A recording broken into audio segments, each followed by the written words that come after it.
to be a cholo. You ain't no goddamn cholo. Why you got that on? Why you got that costume on? Because that's all it is. For you, it's just a costume. Take it off, homie. Take it. These coaches are.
Yo, what is up, guys? What is up? I hope everyone's having a really good night tonight. Welcome to the late night stream, as we usually try to do. I feel like the late night streams, I guess everybody is more up audience-wise during these times. So since we have nothing to do, and yeah, we're going through the motions right now. I mean, Nick Sirianni, apparently a meeting was supposed to go down today. There was really no update the whole entire day. The only update we had, I guess, was a rumor, I guess, if we can even take it as that, is that the meeting was over an hour long, and we don't know how long it continued after that. We haven't heard any leaks of the meeting and what direction we're going in. Is Nick fired? Is Nick retained? We don't know. We don't know what's going on yet. But until we know what's going on with this head coach and what the plan is, because look, Jeffrey Lurie wants Nick to get out of his comfort zone and go hire a couple coordinators and see his plan, where he's just see the plan in motion of what's going to happen. And see if Jeffrey Lurie is going to accept that. You know what I mean? That's going to be the main thing as of right now. So I'm here for you guys. Any questions about anything? And, we'll just go through the motions with everything. Yeah, we'll talk about, obviously, Williams, the defensive Greg Williams. We'll talk about a bunch of things, maybe some candidates. So I'm here for you guys. Questions, you just asked me, we'll kind of go through it all together. So much love to everybody that's joining the stream. We have Philly 17. We have Walt. Nina, what's going on? FX Wago, what's going on? Bryce Blackwell. Clayton Panbecker, we have TXC Beast. What's going on, guys? Rogue 7 Dragon says, look at Eric Bieniemy because of his seriousness and fundamentals. Look at Kansas City without him. They dropped a lot of balls this year. He gets the best out of his players. I like Eric. Can be able to. Yeah, no, I think there's. Look, I don't know if Eric Bieniemy is even leaving Washington at this point. I haven't heard any news on Eric Bieniemy at all. You know, I know people are talking about Frank Reich, and I'm saying to myself, well, is hiring Frank Reich going to be too much of a friendly? Is it going to be way too much of a friendly environment?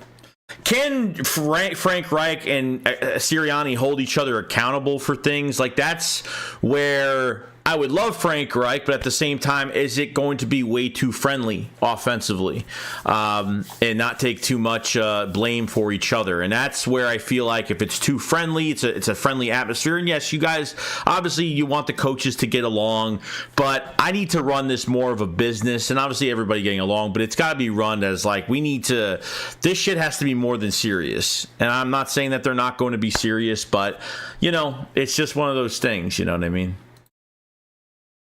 But we'll see. Ben Johnson is OC already. Yeah, I don't even know who's hired yet. So the offensive coordinator for the Lions has already got hired already. Broad Street Sports, what's going on? Dank says now he's Eric Bahami. Why is what Eric Bahami? Ken says Chauncey Gardner-Johnson is injury prone. What, do you get injured again? Brandon said, Nick's ego is freaking huge. Can't have yes man as coordinators with this guy. Gotta be guys with experience who are willing to tell him to shut the fuck up and worry about motivating and managing the clock. Look, I'm not a fan of hiring Nick Sirianni again, but here's the thing that the Eagles can't do every time. Every time we have a bad season, we can't pull the plug on everything every time something goes bad. There's a reason to pull the plug on some things a lot more. You know what I mean? So, yeah, I have to put my filters on this mic. I'm on my Streamlabs. I have all my filters on this. I don't. So if I sound a little like echoey, not echoey, but more like I'm talking through a can, that's probably why. You know, they can't pull the plug every time the Eagles have a bad season. You know what I mean? They can't keep doing that over and over and over. But if you lose coordinators, you can't look worse. I mean, you can't.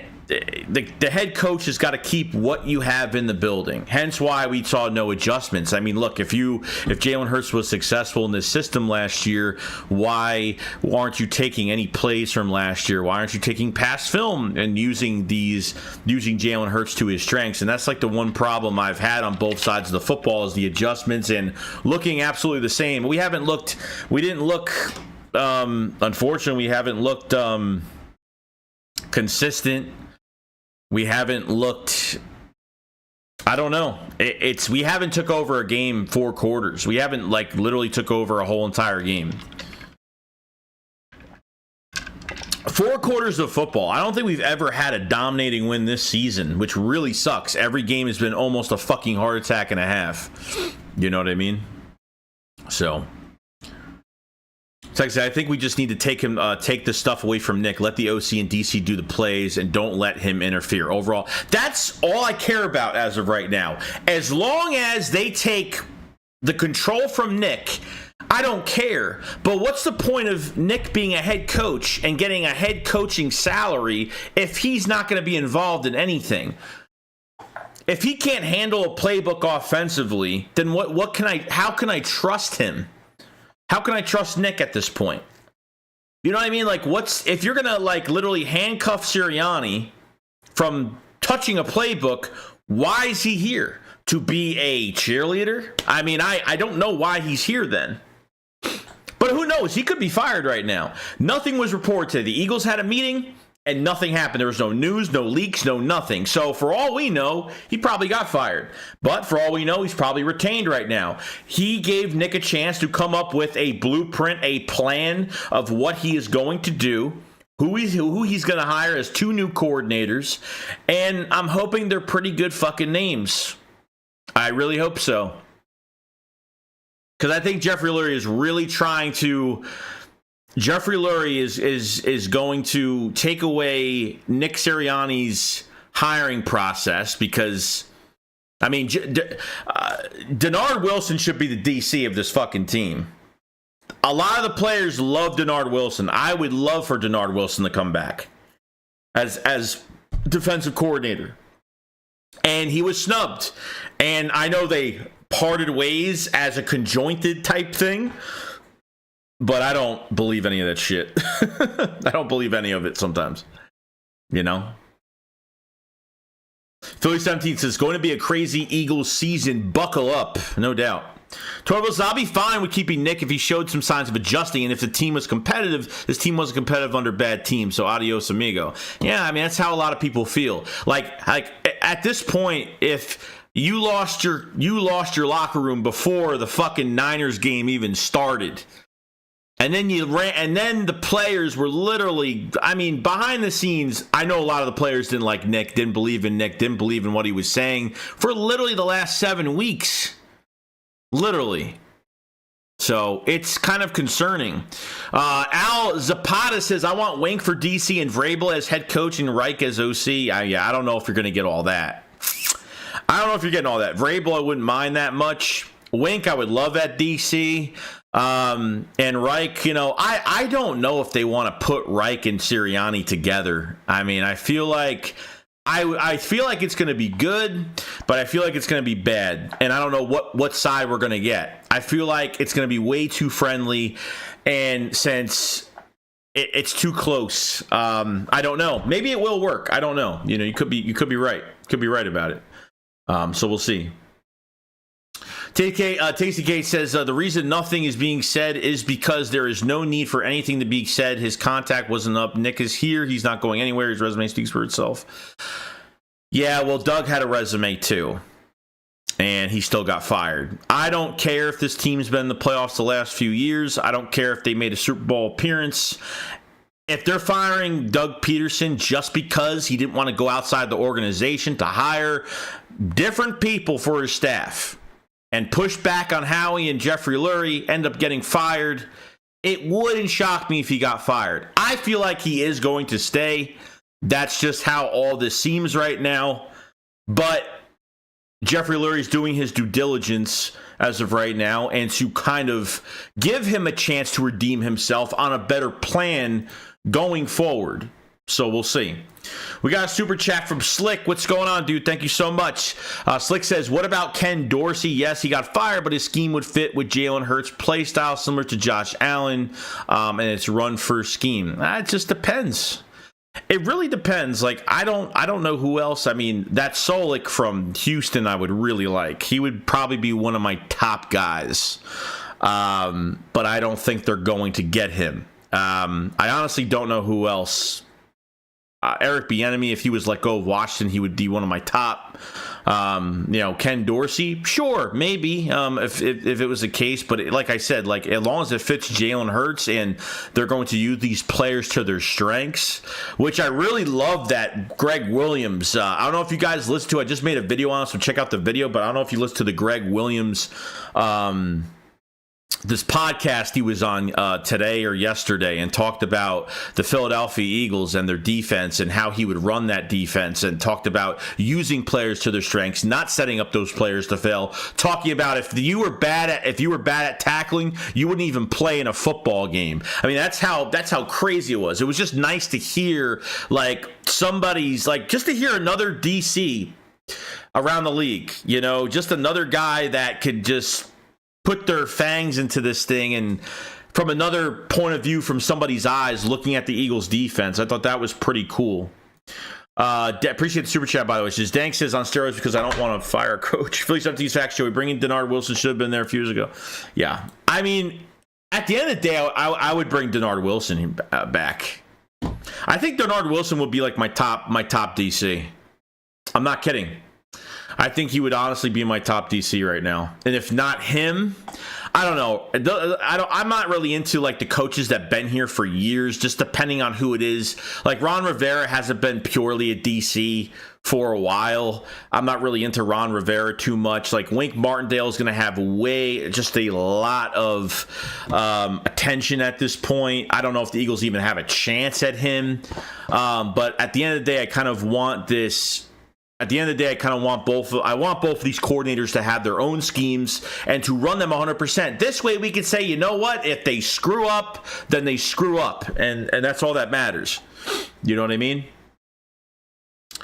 Brandon Staley, yeah, right. Empire's coaches coach to make improvements. In case everybody's waiting for some confirmation or report on this job when it's not even up for debate. If we had 4-win season or something, maybe, but the man has the 5th best winning percentage in the NFL. That's fine, but dude, losing a locker room is losing a locker room at the end of the day. Like, it doesn't, you can have as many wins and playoff appearances. Like, once you lose that locker room, it is very hard to win it back. And yes, Fletcher Cox defended him, Brandon Graham, Jason Kelsey, all the vets did protect Nick Sirianni. So there is a chance, that there is a pretty good chance right now that he's staying. I feel like he is going to be here, but there's got to be some rules involved of what Nick is or is not allowed to do. And I really hope that we find out some of the details to it. I mean, just by who they hire at the coordinators, you'll be able to tell if Nick loses all his control.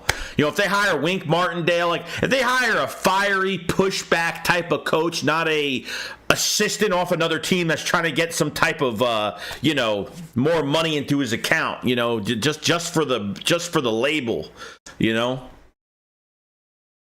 Kenny says, if Nick goes, Slowicker for head coach, Denard for DC. If Nick goes, Reich for OC and Denard for DC. Yeah, I'd probably do. Yeah, I could probably do that. I'd probably do that. I wouldn't mind that. Philly says Brian Dawkins should be our secondary coach, brings passion, fire, intensity. Yeah, well, just because, look, at the end of the day, guys, like, just because there's players that, like, some players can't coach in the NFL. Some can't. Some, I don't know. I don't know if that would even ever happen. I know people mention all the time, or Seth Joyner would probably never at this point. I don't think he would mind coaching the defense, but he's put a lot of shit on this team. I mean, he's been fired up about this team and has said a lot of facts this season, and I don't know if the Eagles really want to hire a guy like that. I don't know. It's really up to them, you know what I mean? So we'll see. Tommy Fox says, Joey, I agree. I've been saying this about Nick. Players, talent, and good coordinators bailed him out. Like you said, if we hire 2 good coordinators, there's no reason for him to be here. Yeah, I just don't think... I don't think there's no value in Nick if they hire 2 coordinators that have all the power, because what is Nick going to do? So Nick's getting a head coaching salary for what? To just be a voice and that's it? I mean... I don't know. I still don't know if the players still respect him. The vets are going to defend him, and that's what it is. Jason Kelsey defended Doug Peterson at a press conference right before he got fired, the day he got fired. So, and he still got fired. You know what I mean? It doesn't matter what the, it definitely, I think Jeffrey Lurie's going to take into account what the players feel. But at the end of it all, it's going to be what they feel for not emotionally. It's going to be for what's going to be better for the Philadelphia Eagles. What's going to be better for business going forward. Thanks, as we're not even in the building. Angelo DeLuca says, Joey, we need to re-sign Swift. He needs to be a priority. His exits interview gave me the impression he's going to chase the bag rather than stay. What are your thoughts? I mean, every player before they leave, like, every player is going to say, oh, he's not going to say he's going to be back. He's not going to say, I didn't really get from him that he's going to get the bag, but I think this is going to be his best spot to be successful as a running back and used the right way. I mean, DeAndre Swift, never mind the times we barely ran him in the first half or even the second quarter. It would be literally Swift first quarter, barely even the end of the first quarter, to Gainwell being the rest of the game. You know what I mean? So just imagine, take that Vikings game away where he had 175 yards just because Kenneth Gainwell wasn't playing. I mean, he hit over 1,000 yards the second to last game of the season, which I think is fucking criminal at this point. Like he should be the second best back in the league. I've been saying it for weeks. He should be the second best back in the league, over 1,300 to 1,400 yards. I think it's absolutely criminal that he just hit over 1,000. I mean, I want to get a coordinator in here that's going to put him in the passing game if they do re-sign him. Yes, the Eagles' MO, they don't re-sign running backs. They don't re-sign linebackers. They don't draft running backs high, and they don't draft linebackers high. Defensively, that's going to fucking change like now because they're completely empty at that position. But running back-wise, 25 years old, you are not going to find a running back like that. It is very, very rare going to find a running back with the skill set that DeAndre Swift has. And I feel like you really got to keep him. besides bringing any vets back, besides Devontae Smith and his fifth-year option, okay, that they're probably going to pick up most likely, the number one signing I need in the building is DeAndre Swift. Really is. Because running back is a weakness right now. It's not a strength. And I don't care if Kenneth Gainwell's here for one more year. That's it. So, to make it easier, go re-sign DeAndre Swift and see what his number is going to be. It can't be more than, 6? I mean, I can't see it being that much. But we'll see when the time comes. Dank Bird says, how do we know he lost the team? Me, Patricia lost the team? Well, not the whole entire team. He definitely lost the team, dude. Your offense looks sluggish and looks like there's no energy. You got your ass kicked by the 49ers. You got your ass kicked by Dallas. Then you go into fucking Seattle, and really I'd say it was more on the offense than the defense. The defense really held up in that game until, the offense put the defense in bad position and tired them the fuck out. I will never say that Nick has no fucking blame for what's going on. There's no fucking way. That's what everybody wants you to think. That's why they fired Sean Desai or moved him up to the booth, because it took pressure off. It was a panic move that took pressure off of Nick Sirianni, and it didn't fucking work, unfortunately. And probably these dudes don't know X's and O's, never put pads on the helmet on. Whatever that means. Slick says Eric B with the Commanders threw the ball 63% of the highest in the NFL. Would not run the ball with him as OC or head coach.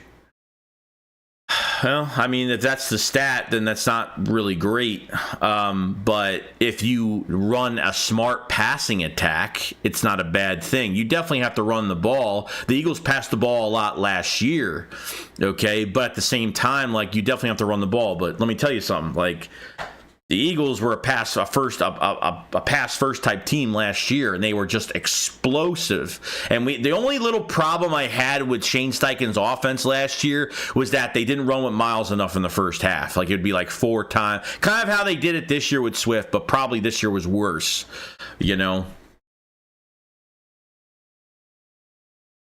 Al Zabaz says they're waiting to work out a deal with the new head coach that's coming. Yeah, I don't know. I'm not feeling that they're firing Nick right now. I'm not feeling it. Steve Chavez says, we have a very young defense, a lot of talented players on both sides of the ball. Get a head coach with an IQ of the squirrel. We are Super Bowl contenders again. Yeah, I mean, it's going to have to turn around pretty fast. I mean, yeah, I feel like the defensive roster's not bad, and yes, you have some lying holes. So here's the main thing right now defensively for the Philadelphia Eagles. So the Eagles have $29 million in cap space right now, okay? So Kevin Byard is going to be the main person of what they're going to do this offseason. So if Kevin Byard gets released, cut, the Eagles will save $13 million this year. The Eagles will have about $41 million in cap space, which is a good amount of money. It's not bad. You need 10 to 12 million for your draft, obviously, but $41 million is pretty. You could do some things with that. You could do a couple moves with that. I feel like there's a lot of trade candidates as of right now. I mean, they could still. I don't think Avonte Maddox is going to be here. With that $10 million cap hit, I don't think that's going to happen. Slay and Bradbury is going to be a fucking huge conversation going into this offseason, because I'm just saying, Bradbury, I think unfortunately, as of right now, I think Bradbury is only benefiting off of a pass rush. I think he benefited off the pass rush last year. And then this year, I understand the scheme was really bad, but too many consistent games where he couldn't contest anything when he was playing man-to-man. I know he's more zone at times, but they got a couple decisions to make. Either you revamp your whole secondary, you extend Bradbury. I think Seth Joyner said you can extend Bradbury and then kind of just take his hit and get rid of him. Maybe trade him. Maybe pay off this year's portion. And then when he's going to have, 2 more years left on his deal, and then maybe trade him, ship him out. Slay, I mean, I'm kind of done. Unless the only option that I will just say, if Slay ends up staying with the Eagles next year, I haven't liked what Slay said this year. I think he's mentally soft as a player, and I think he needs to retire soon. I think he speaks like he should be retiring. If you draft a corner in the first round to pair up with Slay, then sure. I'll deal with that. I'll swallow that pill and deal with that. So, we'll see. Let's see. Eagles called Chicago about their pick. Where was that? Why would the Eagles have to trade up? Why would the Eagles have to trade up for what? I think the Eagles are what? 21, 22? What are they, between 21 to 23 in the draft?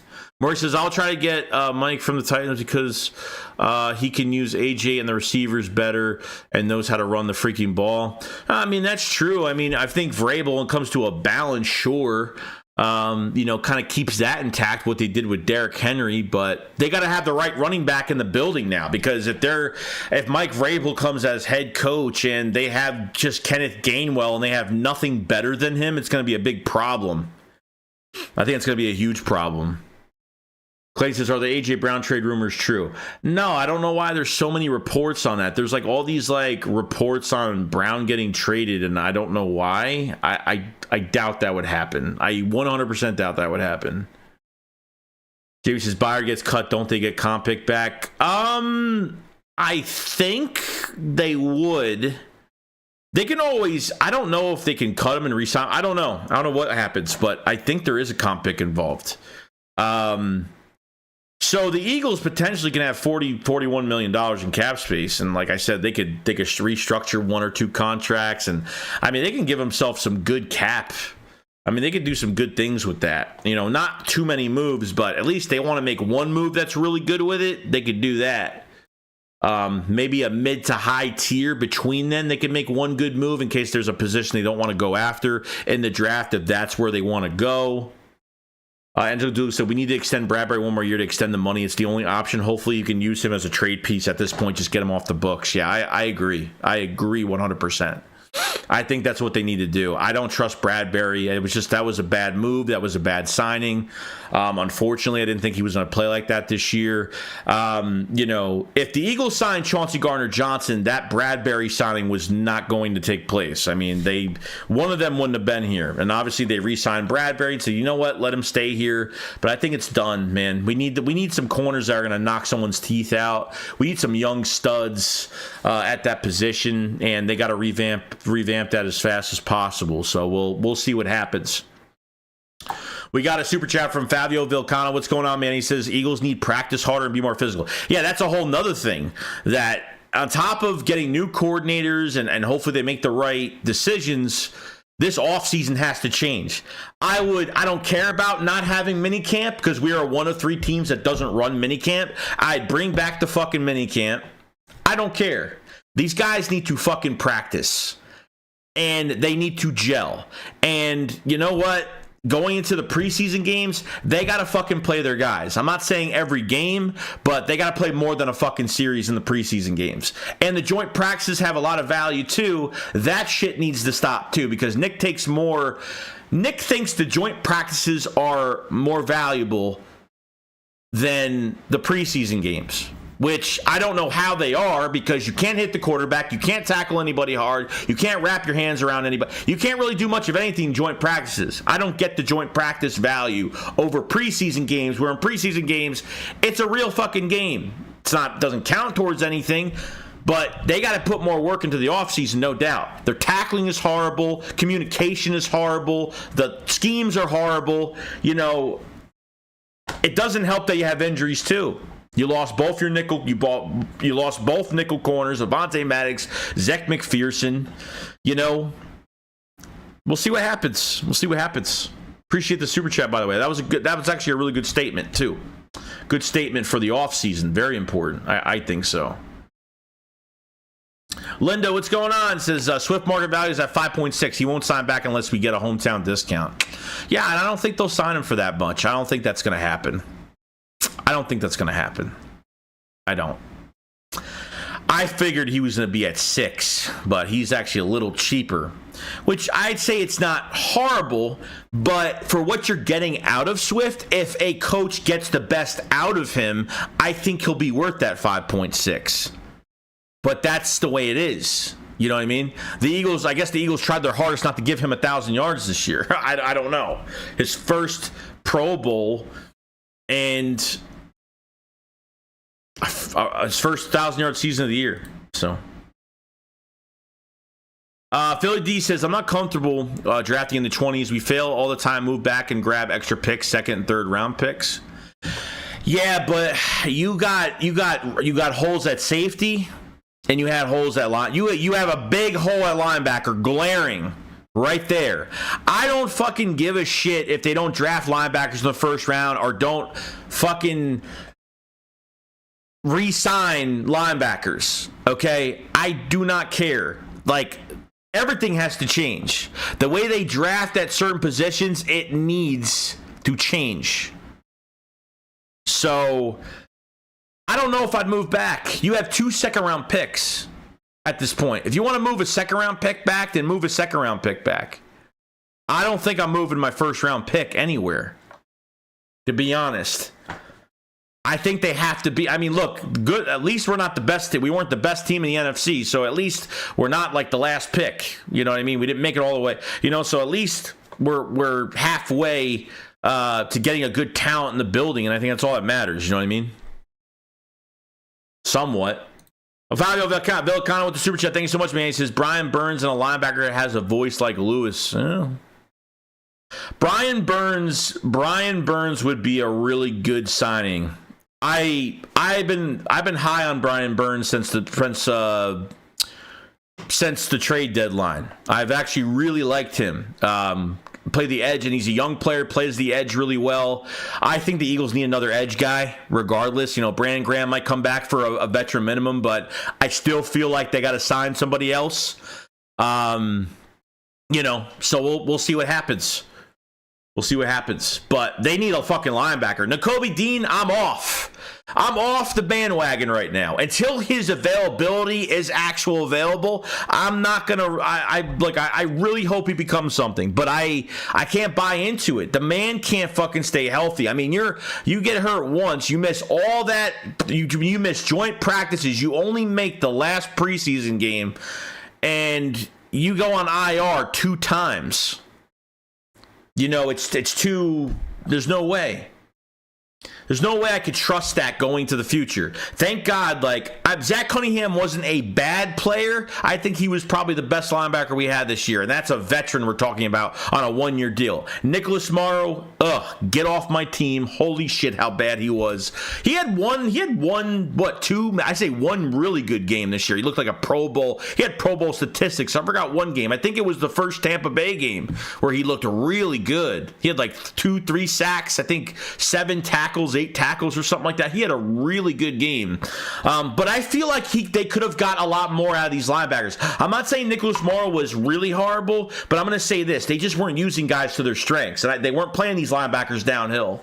You saw the strengths of what Nicholas Morrow could do as a downhill, blitz the gap type of linebacker. Guy could do damage, but they barely used him that way.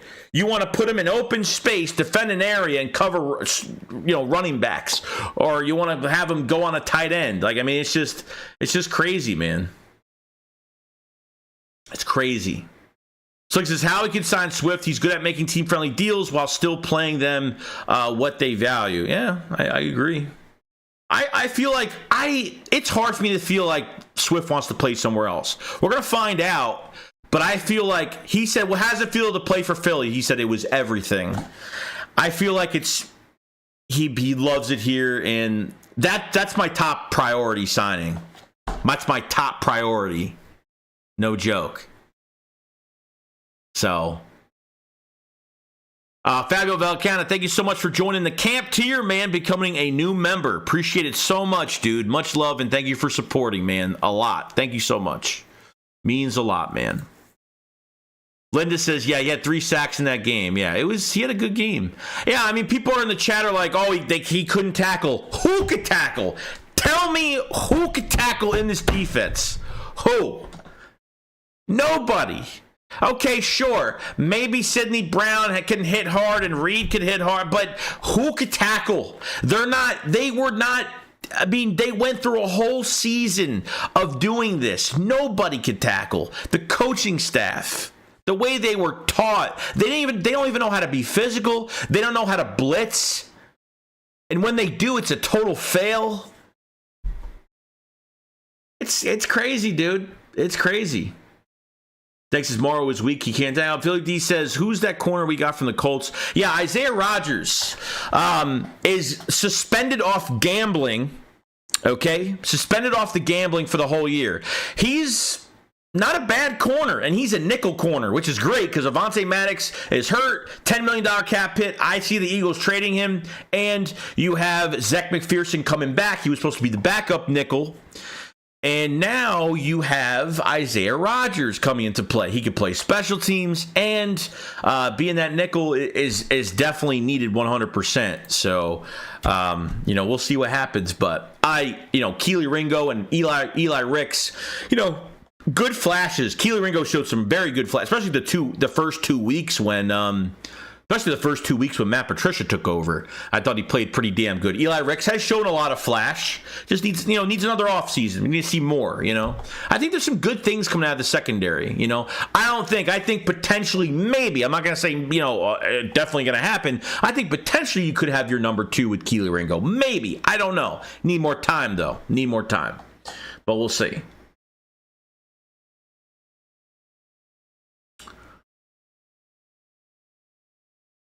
Warren says, Maddox, Bradbury, and Slade for Patrick Surtain. We had Josiah Scott from the Colts on our roster. Bradbury and Slade. I don't think they're going to pick up that. I mean, I don't know. I don't think you're getting rid of both your starting corners to trade for another corner. I don't know if that's Patrick Surtain. I don't know if Denver's going to get rid of him. They had a lot of offers for Patrick Surtain. They didn't pull the trigger on anything. They said he was their most important guy in their franchise right now. So I don't feel like that's even going to happen. But you never know. People could change their minds. So we'll see. Eagles fan says, I really don't think AJ is going to play out this entire contract. Something's going on, and not see him on the sideline Monday night was bad optics. You know what? I think AJ is just sending a message at this point. I haven't really cared about, at this point, like, his knee was hurt. I mean, his knee was hurt. Yeah, he should have been there for the team, maybe. I can't blame... Can anybody really blame him, though? I mean, really. If you're not making any adjustments every fucking week and you're doing the same shit, can you really blame him for not even showing up? I mean, he probably had... I don't know. I mean, we don't even know the reports. Like, did he have acceptance from the coaches not to be at the game? I don't know. I didn't see it. If he was supposed to be there and he didn't show up, then the reports would have came out that he just skipped it. But they probably just told him to sit. And you know what? Why would he waste his time? Because I guarantee you, AJ Brown didn't talk to the media for 2 weeks. I think really because they talked to the coaching staff and they just swept everything under the rug and didn't listen to the players. Just like Jalen Hurts, those big leaks about Jalen Hurts going to Sirianni and saying, hey, let's do more intermediate routes. Let's work middle of the field. And Nick said, nope, I'm going to run my shit. That's all that matters.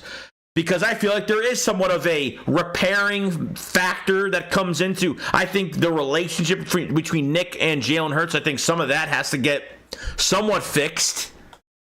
Maybe. I don't blame AJ. He just had the most balls to do what he did. I can't really blame him. Lindy says, Joey, good to see you, sir. Could be on better Eagles terms, though. Got to catch up again. Oh, definitely, Lindy. We'll talk soon. Got got a super chat from Muriel Campuzano. Hopefully I said that right. And if I didn't, I apologize so bad. Several linebackers we go after free agency if we don't draft linebacker. We have Jose's Jewel, Devin White, Patrick Queen, Devin Bush. Dotson from Bills has done a great job with Bills as well. He'll be also a free agent. That is interesting. Yeah, so the Eagles have to change how they go after certain positions. Linebacker is the most empty position right now. With no promise from the Kobe Dean next year, you have absolutely nothing and still have nothing. So what do? Do you use some of this money you have, this cap space, to sign a future linebacker for a few years, or you go into the draft? I think they still need to draft one. Maybe not as high, but they have to go higher than they normally do. Okay, they might have to go second round with the linebacker. I think they have to at this point. We could throw money at Patrick Queen, throw money at Devin White, throw money at somebody. I don't know. I'm not really the biggest Devin White guy, but, how many more years, how many years are you going to sign him and how much money is he going to want? You know what I mean? I would be up for Patrick Queen. Obviously, Dotson from the Bills would be fantastic. We'll just have to see in the future what happens. Until I know who they hire at coordinators and what the rules for Nick are, and hopefully the leaks do come out. The leaks will come out on what Nick can and cannot do,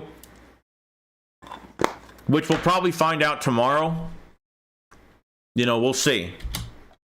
We'll see. Appreciate the super chat, by the way, very much.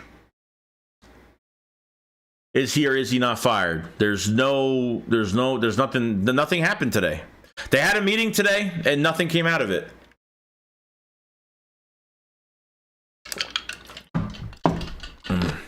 Should we add a little music so it's not all quiet? Do I have music on here? No, I don't. Never mind. Forget it. I thought I had like a playlist on here. I guess I don't. Philly Girl says it wasn't Nick that said no. It's Lurie and Howie. Well, yeah, 100%. Well, yeah, I mean, Nick Sirianni is literally bringing a plan for Jeffrey Lurie. And Jeffrey Lurie is going to look at this plan and say, okay, let's see what you got. His hirings, what direction he's going in, and how to change things. And this is up to Jeffrey Lurie to say, no. I mean, Nick's got no say in anything. Simple as that. But that's a good point. It's a good point. Folks on Twitch, we need that Trotter guy. I would love Trotter, man. I got a feeling me and Philly will be on the Trotter train this year. Ryan says, trash finish for this season. That's true, man. Ken said, Pat Queen is a jewel for the linebackers for free agency. Ray said, I say pick Hicks back up if he plays hard. He was all over Jalen this year. Yeah, another guy that's playing well is Hicks. Yeah, I think he's a second-round pick. I've heard from a couple people that I've talked to that he might be a late first, but, we'll see. Could be in the Eagles' favor. What's going on, Rico? Rain said, just saw Bradbury try to arm tackle an old woman at 7-Eleven. She got away. Oh, that's funny. Yeah, Trotter Jr. is like an inch taller than Dean.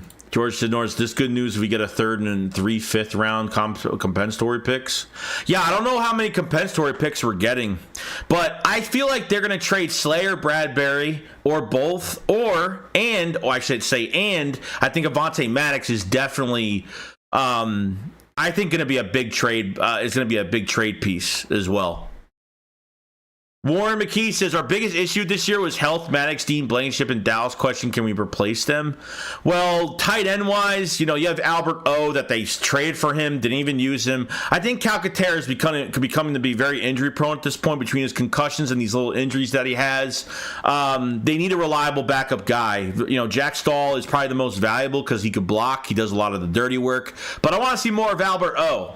They just signed E.J. Jenkins from the Jets. They just signed him the other day. How about wide receiver 3? How about that Austin Watkins? That's a guy I actually really liked in that preseason game. He was like a preseason phenomenon last year. Then the Browns put him on practice squad for the entire year. Never was picked off the practice squad. The Eagles just signed him.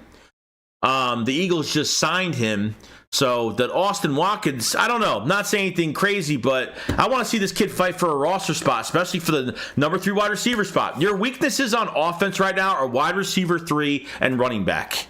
Those are your 2 weaknesses on your offense. Yes, we can go depth, a backup right tackle, whatever, but we'll see. Do you see Anderson tweeted out? Well, what's going on?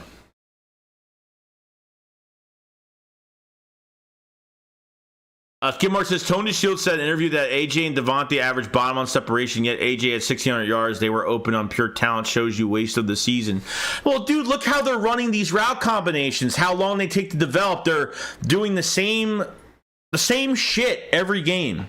Did you see those fucking routes? You have 2 guys running the same. I swear to God, I forgot what play it was. It was in the second half. You had 2 guys on the right side, a foot away from each other, 2 receivers on the right side, running next to each other, doing a comeback route at the same time. I'm not even kidding. Cover 0 blitz. They can't even fucking. No wonder Hurts can't find anybody fucking open. They're not working middle of the field. No intermediate routes. No hot routes. The cover 0 blitz. Throw somebody in the fucking middle. And teams are literally showing you that they're blitzing the whole fucking kitchen sink at you, and you do nothing about it. No, Bradley Roby's horrible, dude. Bradley Roby's horrible. No. Roby's horrible. Roby was just a body. That's it. Roby was just a veteran body we needed for injuries, and I don't think he was good at all. I don't think he was good whatsoever. So, Torval said, not sure Reddick would want to play for Nick. I don't think I'm not getting that. I'm not really getting that from him too much. I know they had that little thing on the sideline, at the end of the year, but I don't think. We'll see what happens. I think potential guys that they're going to sit out for more money. I feel like he's one of those guys. He's got 2 double-digit sack seasons in a row already with the Eagles. And he's making I don't know. He's making nothing compared to everybody else. You know what I mean? I'm not sure the Eagles and wide receivers named Watkins are good fits. Well, I don't know. This guy played really well last year, but we'll see. Slick said, I can't get behind Trotter due to 6'2", 225, just like Dean, and is getting hyped like Dean was in the draft. Look what happened. We'll see. We'll see. Yeah, but look what happened. Look what happened. What did we see from Dean this year? What did we see from Dean? Yeah, some bad coverages, sure. But has he played a whole fucking season? No. All right, hold on. Some Obey Crazy just sent me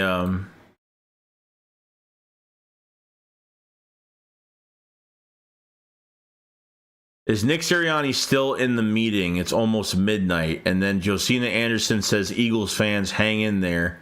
It's a guy jumping off a fucking cliff. It's a guy jumping off a fucking cliff.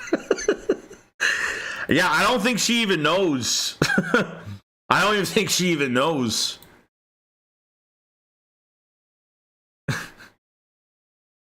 We got 348 in the chat. Make sure you subscribe to the channel, like the stream up as much as possible. Do appreciate it. Check out the content, all that great stuff. Check out the memberships in the pinned comment to support the channel if you want to. Content every day. We'll have the Philly Shakedown tomorrow, which is good, so we'll have a lot to talk about. Promote Matt Patricia. Yeah, okay. Yeah, no. I hope Swift will be the number 1 guy I want to resign.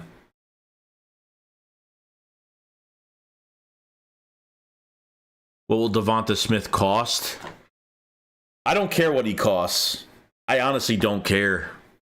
Pick up his 5th-year option. Pick up his 5th-year option. This way, you can spend some money this year. You don't have to worry about anything till next year to work on an extension. This way, you pick up the option. This way, we know that they're going to be working on an extension for Devonta Smith. Rogue said, I think most of the players that give up on Nick are the younger guys. They grew up in Nick Saban or George Head. Good coaches. Yeah, the defensive coordinator for Georgia and obviously Nick Saban guys. Yeah, of course.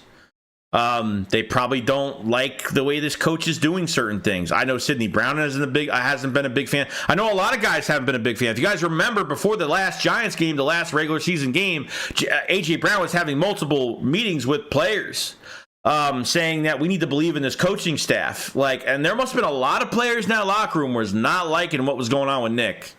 Obviously they look defeated every game. Every time something bad happened in the game, that it was not like we went through the gauntlet. There was no resiliency. The team wasn't resilient at the last 7 games. They gave up easily. Gave up on the head coach, gave up on this culture.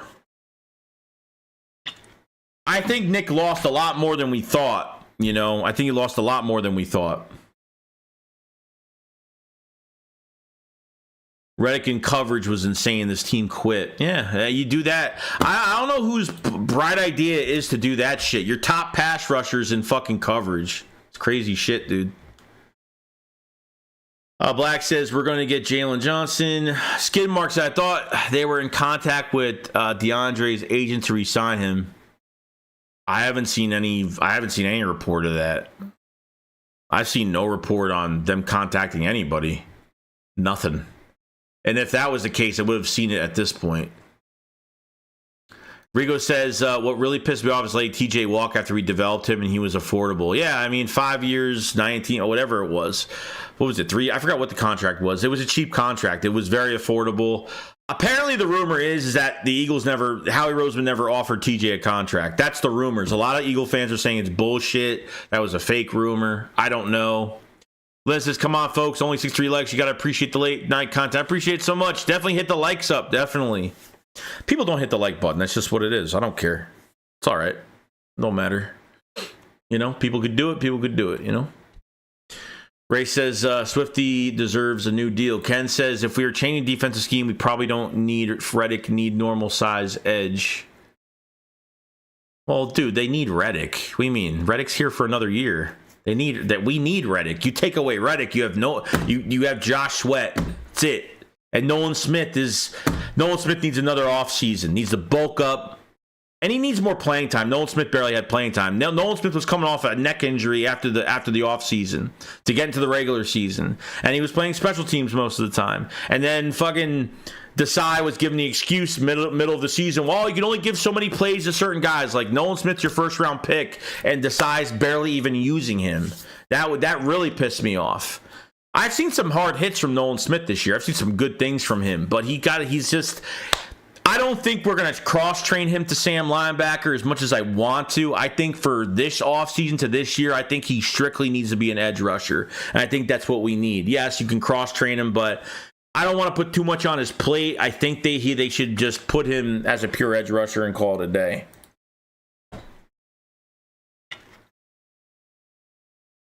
NFL Reality Check. What's going on, man? Thanks for giving Nick a chance to fix it. Hey, we'll see what happens. We'll see what happens. I want to see what this plan is. So it's bad optics. Besides the Goddard and Smith stacked 2 feet away from me. Yeah, that's what they did in that Tampa game. I don't know how many more games they did that, but they probably did that in a lot of games. I wouldn't doubt it. Reddick can work in any defense. Rayla says Smith is a natural linebacker. Yeah, well, if they put him in that spot, I don't know. I think he needs to be an edge rusher right now. If he can, look, if he had a really good year at defensive end, I'd cross-train him, but he didn't have a good year, and he barely played the position in the beginning of the year.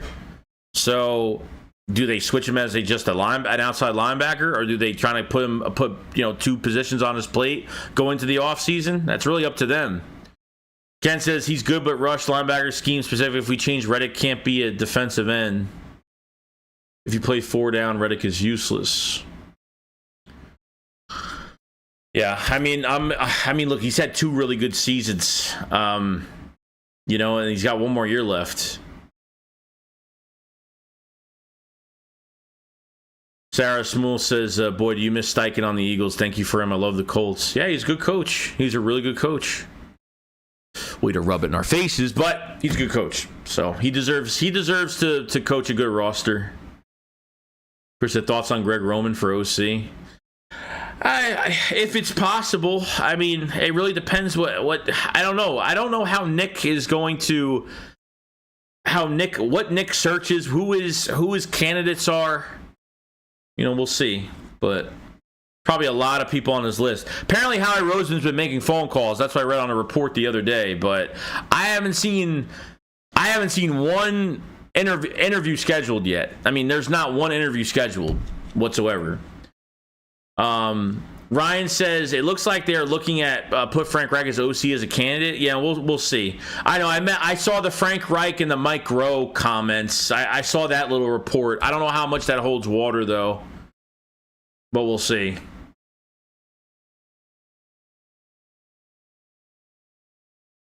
We got a super chat from Uriel Campuzano. Says, with our first 2 picks, we should go defensive end, O-line, tackle class is very deep, and we need Lane's replacement, Sweat and Reddick on last year of contract next year, and BG retiring. Yeah, I feel like it sucks, but I feel like they still have to go edge. I feel like they have to go edge, and I feel like they still have to go right tackle, and they have to go linebacker. And they gotta go safety. So you're gonna go into free agency and you're gonna spend money on one guy between safety to linebacker. Whatever you don't get from free agency, you're gonna go into the draft. That's the plan for right now. It's too early, but that's the plan as of right now to fix this shit. So we'll see what happens. I think you're completely right about Lane Johnson's replacement. Jack Driscoll, hell no. Sue Opeta's a pretty good backup guard. I really like him. Can play left and right guard, pretty damn good. And Tyler Steen is just very young right now. He's just too raw right now. Give him another year. Saw some good things from him. Even the couple games he played, he had some issues, but it's his first year. Cam Jurgens is better than him, obviously. We got to see what the whole thing with Kelsey, that whole thing, depending on what's going to happen. If Kelsey does retire, I feel like he's not retiring. I feel like he will stay here another year. I'm just getting that feeling from when he talks about leaving the Eagles. He is very emotional over it. And Travis Kelce said something today at a press conference, obviously for the playoff game this weekend, and he said, he feels that Jason Kelce has a couple more years left in him. So that's a nice sign. So we'll see. But if Kelce does retire, I definitely see Cam is definitely moving the center. This isn't going to be another Landon Dickerson situation, okay? But I think you're completely right, Uriel. I agree 100%. It's edge rusher. I'm not saying this in order how they should draft. It's edge rusher. They got to get an offensive lineman, backup right tackle, 100%, and obviously going after that linebacker or safety position. Whatever you don't get in free agency, I think one of those free agent moves has to be a safety at a high tier, or it's going to be a linebacker. So we'll see what happens. My, as much as I would, if you're trying to win right now, going into free agency and getting a top tier linebacker is probably their best bet for a win now situation. Not saying they can't draft anybody later on in the mid rounds if they want to go past the second round or something like that, but we'll see. Because is Nick Sirianni still in the meeting? It's almost so that's what I'm guessing. I'm guessing if that tweet from Josina Anderson said that somebody said it's midnight. So Josina has no idea, or unless she knows that they're still in the meeting right now. That's what I'm getting right now from this situation. So. Jadfuse, for now, appreciate the super chat, by the way. Jadfuse says, for now, Jurgens, but it could change. I agree. Ken says, Steen. Oh, hold on, my shit's not. I'm gonna put up this. Steen is a natural tackle. I would like to see him to try right. Yeah, I mean, that's the thing. I think what they've put him in so far is left tackle. Obviously, he played left tackle in college, but he played left tackle, and obviously they tried to move him to right guard. And I think it's just a learning curve right now because he hasn't really played on the right side that much, especially So I think there's a little bit of he just got to get used to it, I would like to move him at right tackle, no doubt. I mean, maybe they'll do that. We'll see what we have at offensive line to see if we're good, depth-wise going forward. We got Manny Reyes with a super chat. Appreciate it so much, Bases. What up, Joey? Fairly new to the channel, loving the Eagles content. Keep grinding. Fly or die, baby, go Birds. We need to cut Bradbury and let Ringo. Oh, yeah. I appreciate you. Appreciate the support, by the way. And, no, I agree. I think Bradbury's got, I think they have to extend him. They take a little bit of a hit and they get rid of him. I don't know if it's a cut or a trade, but they need to do something. I can't have Bradbury and Slay here for another year. One of them, sure. I'd rather have Slay than Bradbury at this point. If I have to keep Slay, I will. If they're drafting a corner in the first round, if they're going to have to get a cornerback. So you're not going into free agency to get a cornerback. It's not happening. I'm done going into free agency paying for corner. Unless you trade for one, different story, If you trade for one, that's got to be young. It's got to be a young guy. They got to get younger at the position, no doubt. So, appreciate the Superman. Let's see here. Thanks to the meeting was only an hour and a half. Well, that's not. We don't know that. We don't know that. Nobody knows that. Not one of you can give me a link to see that I saw that the meeting was over an hour, but it doesn't mean that it stopped over an hour. It just means that the meeting's been going on for over an hour, but we don't know when it's actually. I mean, this can't be an hour. Like, you can't. At the end of the day, dude, Nick doesn't go in there to Jeffrey Lurie and sits there for just an hour and a half. This meeting has to go on for a while. Slowly but surely, we need. This isn't a quick, like, okay, that's it. Okay, we're done. Welcome back. No, it's not. There's no way it's going that way. You know what I mean? Torville says Lurie and analytic guys have Nick under one of those interrogation lamps, and Nick is sweating profusely while he's smoking a cigarette. I can agree. Obed Crazy says, do you think Lurie is giving pointers for Nick to do? I also think if it's taking this long for meeting, everyone is gone for sure. Yeah, I mean, I don't know. I feel like the longer the meeting, the how well it's going to go over a lot of details, or it's going for this long because I don't know that maybe they already fired Nick and they're making more decisions right now. I don't know.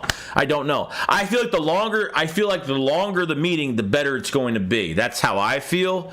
But Lurie wants Nick to get out of his comfort zone, not promote from within, not just make Matt Patricia DC. They want them to go. He wants him to go out of his shell, go get two guys, get some new blood in the building and do your thing, and he's got to keep his hands off the playbook.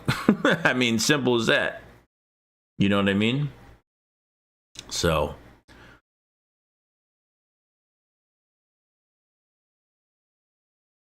Thanks says, didn't we want Doug to give up play calling?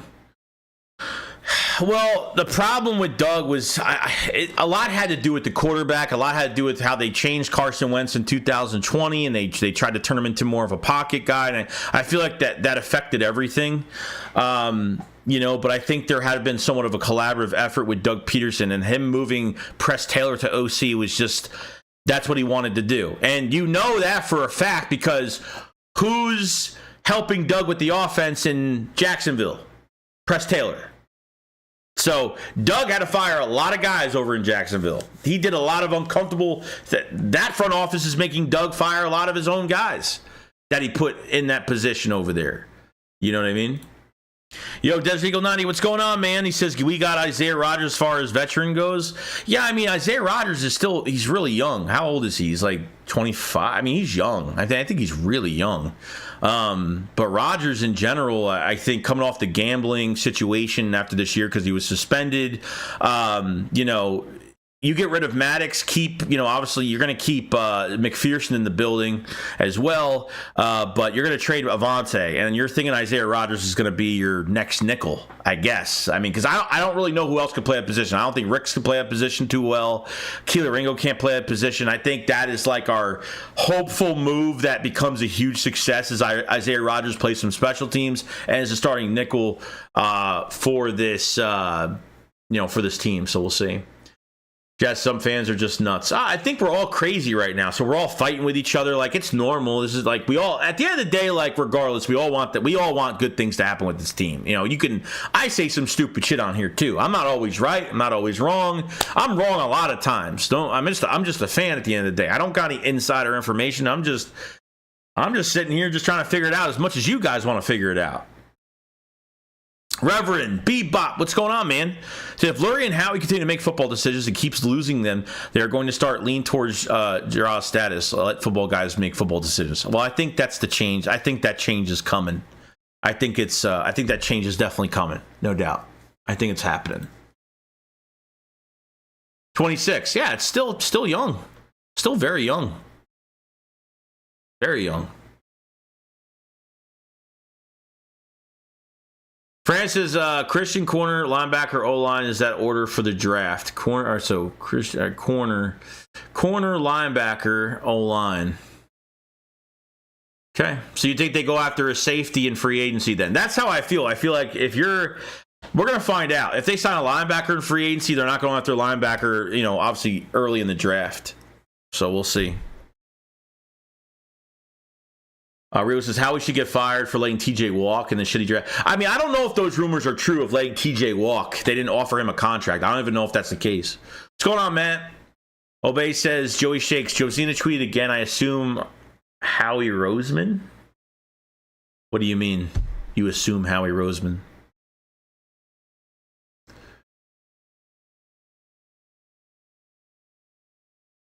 Show Josina...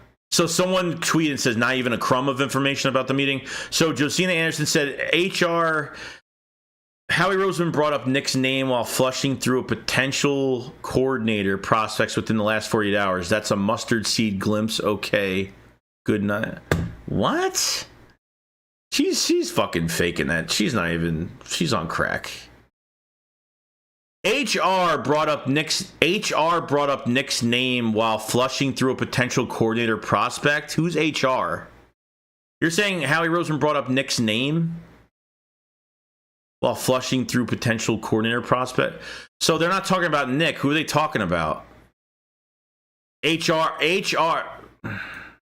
Let me put this in the chat so you could read it and hold on.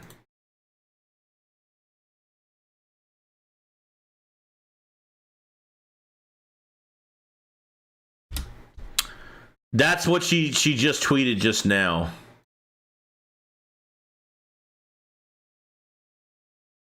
HR brought up Nick's name while flushing through potential coordinator prospects within the last 48 hours. That's a mustard seed glimpse, okay? Good night.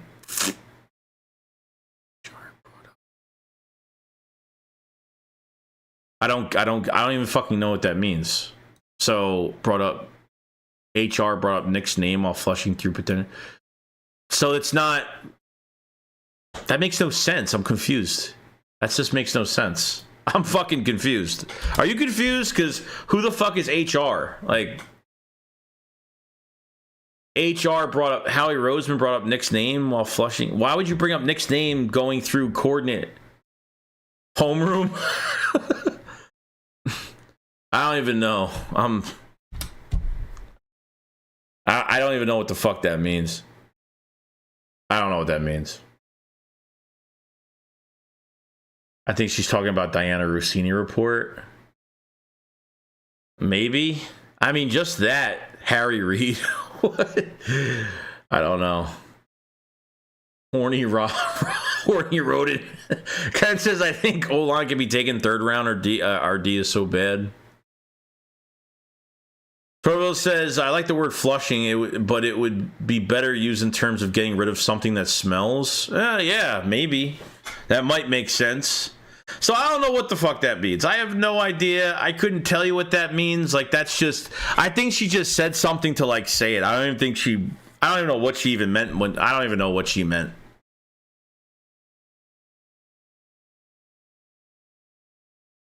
Kid says, I don't think we need cornerback. We have plenty of new blood, and they don't play that bad. We definitely need a safety and total and complete linebacker group. Just nothing there now.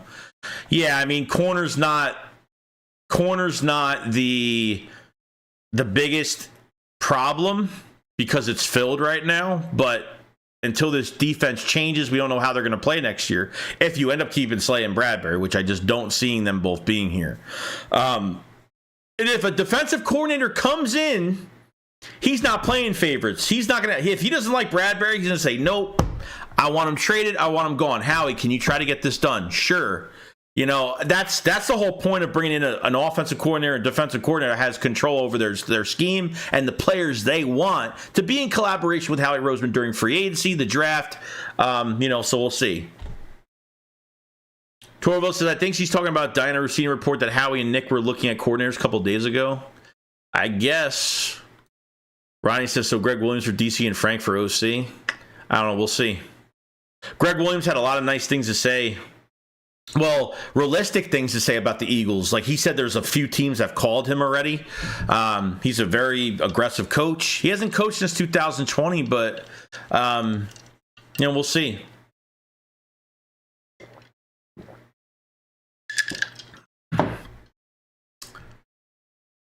But I think it says Howie Roseman.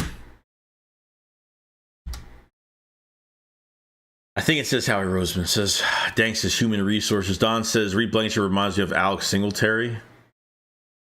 Someone call her. Remember Alshon snitching and Josina about Jalen? Yeah, I saw that. I think she meant Frank Reich. Yeah, because she said Nick, which makes no sense at all. Which I don't know why. I mean, I don't know. I mean, if these meetings had went on for this long, I would have to say that Nick's going to be here. Unless they fired Nick and Howie and Jeff are like going over are having a meeting on their own for hours over what's going to happen next.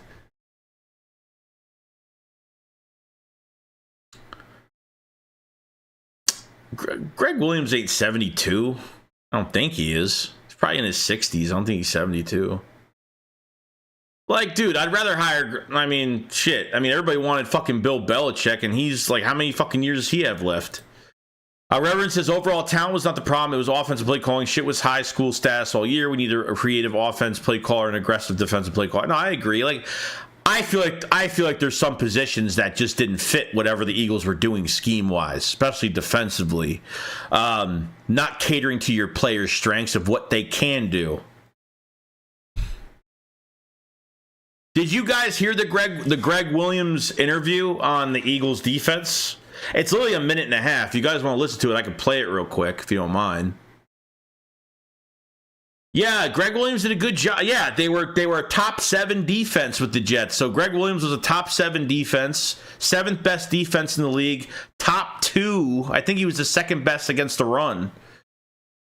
He got fired after he called a cover 0. I think it was for the Jets to get into the playoffs that year. It was against the Raiders. It's when they had Derek Carr and Henry Ruggs on that fucking go route, that Hail Mary, and they called a cover 0 on that play, and he got fired right after that.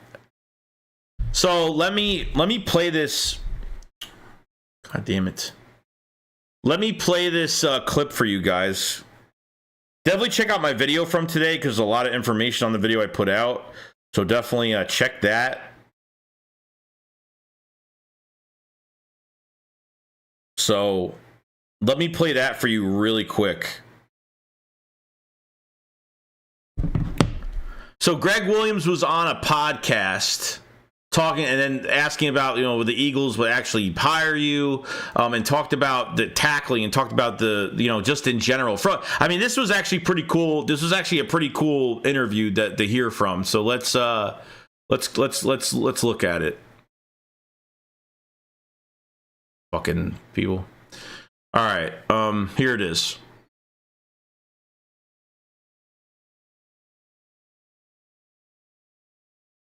Let me know if you could hear it. Why can I hear it? City that maybe you should make a stop in is Philadelphia. Oh. To potentially be their defensive coordinator. Would that still interest you, being a DC in the NFL again? Oh, yeah, and I'm going to do that. I've had opportunities. There's quite a lot of people, reaching out to me right now. And with the right people, the right situation, yes, I am going to get back in it. How would you try to fix the Eagles defense right now? Here's what I would say. I saw them have a defensive structure on what they know, not what players could play.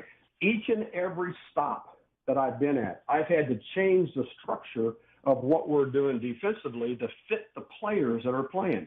And if you don't think you got to change to protect those guys within a game, whether it's a game plan or whatever. And those are the things I've been able to do now that I've coached 2,500 NFL players, and over 1,000 of them call me on Father's Days every year, so I must not be as big a prick as everybody says I am. Absolutely love that. It's also the tackling in Philly. I've never seen. Oh my gosh! Yeah, go ahead. Hey, it was you terrible. Better not have a sound. You know, I'm at my son's house up in the Cleveland area, and they got to take the grandkids and everything out of the house because they hear me in the basement screaming and yelling at poor tackling and drop passes. Nothing more pisses me off than when I see a poor tackling individual or a person who can't catch the ball. And I tell the guys all the time, it's now time for you to go up and sell beer in the stands because you can't play. There you have it.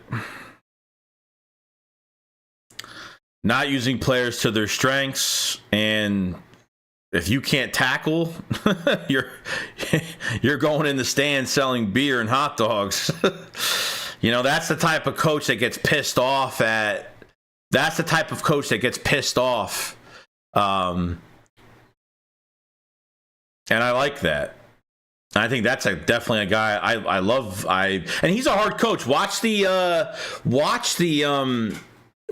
in like 2017. I think when the Browns were on what's it called? The behind the scenes bullshit that goes on. He was on that, and yeah, he was pissed. He was on a lot of mic'd up moments. With the Browns in 17, 18, whatever it was. Yeah, he's a hard coach. He don't pity-patty around with players. He don't give a fuck. He treats millionaires like they got nothing. Yeah, and that's how they should be treated. You know what I mean? Like, he's a rough coach, but a lot of players have loved him over time. So, it's crazy. Philly says we need a prick out here ASAP. That is true. It's the same thing in politics, just both are loser for. Okay. Philly says William 500 would get Jordan Davis weight under control. That's a player's coach right there. That's a coach that's really tough, but you have to earn respect from him. You know, that's a guy you have to earn respect from. Torville says, maybe Lurie and Howie are talking to other coaching candidates on the side to gouge interest before firing Nick, and if nobody is interested, they will keep Nick and pretend they were never going to can him. I mean, yeah, they could be keeping their options open and not just, they could be making calls behind the scenes as well as interviewing Nick or trying to figure it out. What Nick is bringing a plan to Jeffrey Lurie. That's the whole thing of what's going on here. Nick is bringing a plan, and Jeffrey Lurie is seeing that what his entire resume plan is going to be for the future of this team and how things are going to be, I guess, fixed. You know, I guess that's where we're going. Williams says, James Baldberry got me fucked up watching the Eagles secondary. Bobby's Davenport says Nick should be demoted to OC like he did Desai. Yeah, well, I don't want Nick to even have control. I don't want Nick having any type of playbook in his hands, so. Okay, crazy. I'd assume Howie Roseman brought up Nick's name when talking to coordinator prospects and agents. Nick is staying the head coach, so obviously Nick's name will be brought up in convos. Okay. If he is staying, yeah. If he's staying. Yeah, Hard Knocks, yeah. So the Browns were in Hard Knocks, I think in 17 they were, I think. So who was that? That was Greg Williams, the defensive coordinator that used to be defensive coordinator for the Browns, for the Jets, back in 2019 to 2020. So he's the Bounty Gate DC. Oh, he is. Thanks. I want to do a show with Diana Racine. We call it Hard Knocks with no hen. God, dude, what the fuck? Oh my God. Yeah, so Greg Williams had the seventh best defense with the Jets, and he was top. I think he was second best against the run. I think, not bad. I mean, he just got fired. He literally got fired over playoff implication. Like they were just defending a Hail Mary to win the game, and he did a cover zero blitz on a fucking Hail Mary play to Henry Ruggs in the end zone. I mean, that's how he got fired, pretty much. Because when he was with the Browns, it was a fucking mess with the Browns. What's-his-face was head coach. Greg Williams was the DC. Freddie Kitchens was the OC.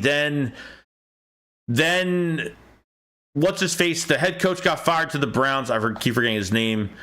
And then Greg Williams became the head coach, interim head coach. Freddie Kitchens, OC. And then later that year, Freddie Kitchens became the OC. And I think Greg Williams, I don't know if he went back to DC or he left after that. So I know they made a lot of switches during that time. I don't want Nick even selling popcorn. Uriel Cabello says, the more I look at the Kingsley Sumadia TKL from BYU, the more I want him in Philly. Bro reached 21.5 miles an hour, 318. Freak of nature. Heard he also beast in the weight room and didn't allow one sack. Yeah, we'll see. I'm gonna get into the draft prospects are gonna come like after this whole situation is done. By the end of this month to like early next month, we'll be going over a lot of draft stuff. We're going to be having a lot of membership videos and a whole bunch of shit. So Rogue at 7 Giants says, I think Jeffrey Lurie should demote Nick to head cheerleader. That way he's the head of something. Man, the Nick Sirianni hate is fucking real, dude. It's fucking real. It's real. Skeleton says we need a couch that takes a game serious. A coach. Oh, it says couch. A coach that takes a game serious. Well, yeah. I mean, it makes adjustments and fits these players into a scheme the right way, and just doesn't run something because, just like Greg Williams said, they run what they run because that is all they know. That's what he said. They run what they run because that is all they know. That's it. That means they're bad coaches. That means that they don't know how to run an offense, don't know how to run a defense, doesn't know how to make adjustments. Put your players in there for failure, lose the locker room, and that's you led this team to losing the locker room.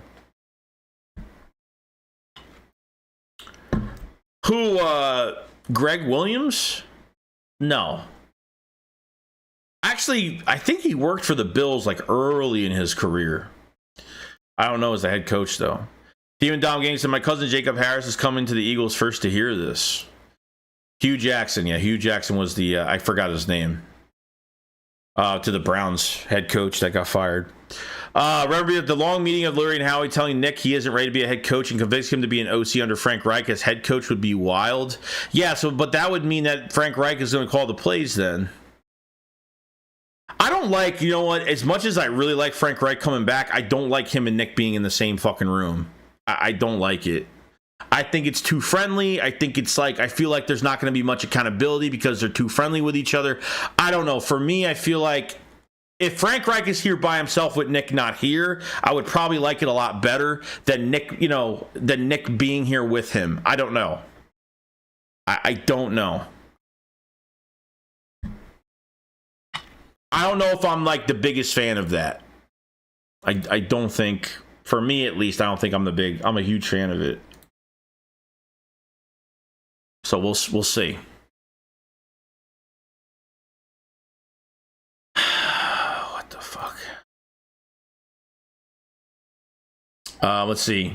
Obey says, I'm seeing things on the internet that Jeffrey told Nick to leave and he said no, not sure. Come on. What? All right, whatever you guys are reading, like, I don't even want to, seriously, you guys got to stop. There's like there's too much of this dumb shit going around. Like, people are literally going to say whatever they want as like an insider when it's fake news. I can't believe any of it. Philly Raptors, pretty sure I heard Frank Reich didn't leave on good terms. I know he's cool with Sirianni, but I think way more people are hoping for his return, and all signs point to that not happening. What, like left the Eagles on good terms? Well, realistically, Frank Reich was supposed to be fired after a year. Frank Reich was supposed to be fired after the 2016 season. And Doug stepped in front and defended Frank Reich to the front office for him to stay. So I would like Frank Reich, but not when Nick's here. I don't think that's going to be good. I could be wrong, but I just get a bad feeling. They were already together once, you know. They were together already, and to be honest with you, I think Frank Reich was calling more of the plays than Nick, because that was the big thing when he got signed as a head coach here, that Frank Reich was more of the brains for that Colts offense. Slick says, hey, Joey, look at Leland Ford, linebacker from Texas. He could be the next TJ Edwards for us if we draft him. Yeah, we'll see. We'll see. I'll be going down the list. Williams says, Brian Dawkins would give a speech that matches the intensity of Jimmy Johnson when the Cowboys were being blown. I got to see this shit, dude. Like, Jimmy Johnson's halftime speech got me more fucking... Jimmy Johnson, like, during that Cowboys-Packers game, like, that... Like, I know he's, obviously he's an ex-Cowboys coach. I get it. But that was a good speech. That kind of fired me the fuck up, and I wasn't even caring about the Dallas Cowboys that game. That was a nice speech that he had. I ain't gonna lie. I was kind of like, man, he got my blood rolling a little bit. You know? That's it. Nick should be hired as Eagles mascot. Frank got fired from 2 jobs. Yeah, unfortunately.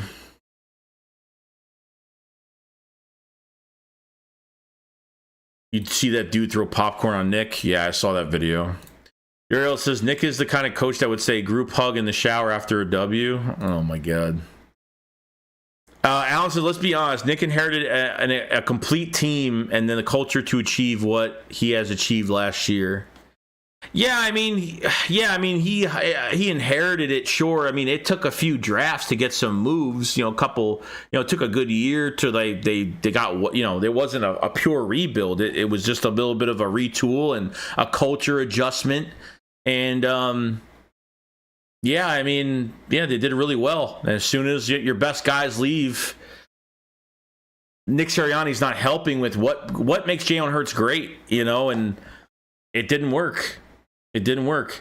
I mean, to not look at past tape of what Shane Steichen did in this offense, none of it's showing on the field at all this year. Eagles haven't had a complete 4-quarter game. Eagles never dominated a team this year, ever. It's a problem. Willoughby's Downport said, I believe Gannon when he said Nick gave up play calling because he was about to get them all fired. Yeah, I don't know. I don't know. I don't think we'll ever find out for years of what happened with Gannon and how that... I mean, they seemed like they were really... When he came to Philadelphia, they were hugging each other. Like, they were fine. I didn't see any bad blood between him and Nick, him and Howie. They were all on the field. Like, he was hugging Nick and everything. Like, there was no issue. But it really shows you. See how aggressive Gannon was on defense? He didn't blitz that much when he was with us last year. That's what I'm saying. Nick has been the fucking problem. Nick has put his hands on into everything. He even affected Gannon last year, which is fucking insane, which we didn't know that was happening. It's crazy, dude. It's crazy. Chris says, I think the hire a head coach that calls plays so when OCs get poached, we still have Yeah, I think we need a head coach that calls plays. I mean, and obviously a good OC is going to piggyback and involve his ideas to strengthen, your game plan for the week. I really like coordinators that call defensive plays or call offensive plays. I like that a lot better. If you put too much into your offensive coordinator and you know nothing about how to run an offense like this year, that's what happens. That's what it looks like. Oh, basically, do you think Isaiah Rodgers is more of a slot? He's inside. He's a nickel corner. He's an inside corner. And we need that badly. We really need him badly. No joke. So... Face it, imagine being able to hire Jim Harbaugh, a proven winner at every level, but stay with Stick Sirianni. Imagine overthinking and tortured horseshit you roll out to explain your idiotic decision. Until I see a fucking report that they're interviewing somebody, I'm not going to believe anything. I don't care about virtual interviews. I don't care about any of that. Like, I got to see a coach walk into the NovaCare with a good reputation. Then I'll start to believe they have real interest and start making real change. Bringing in some offensive assistant from some random team we have no idea who he is not going to prove that they're making change.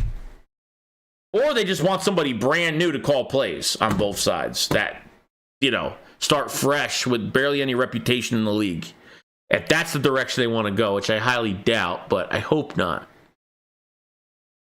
Thanks. Said Brian Johnson's actually good. Maybe he's hindered by Nick. Well, yeah, I don't think we've had a full game of what Brian Johnson's offense would look like. I think this has been Nick. This has been Nick's game plan, 100%. Dave Spadaro was getting questions from Eagle fans, and he answered to an Eagle fan asking who runs the offense. He said it's around Nick's game plan, 100%.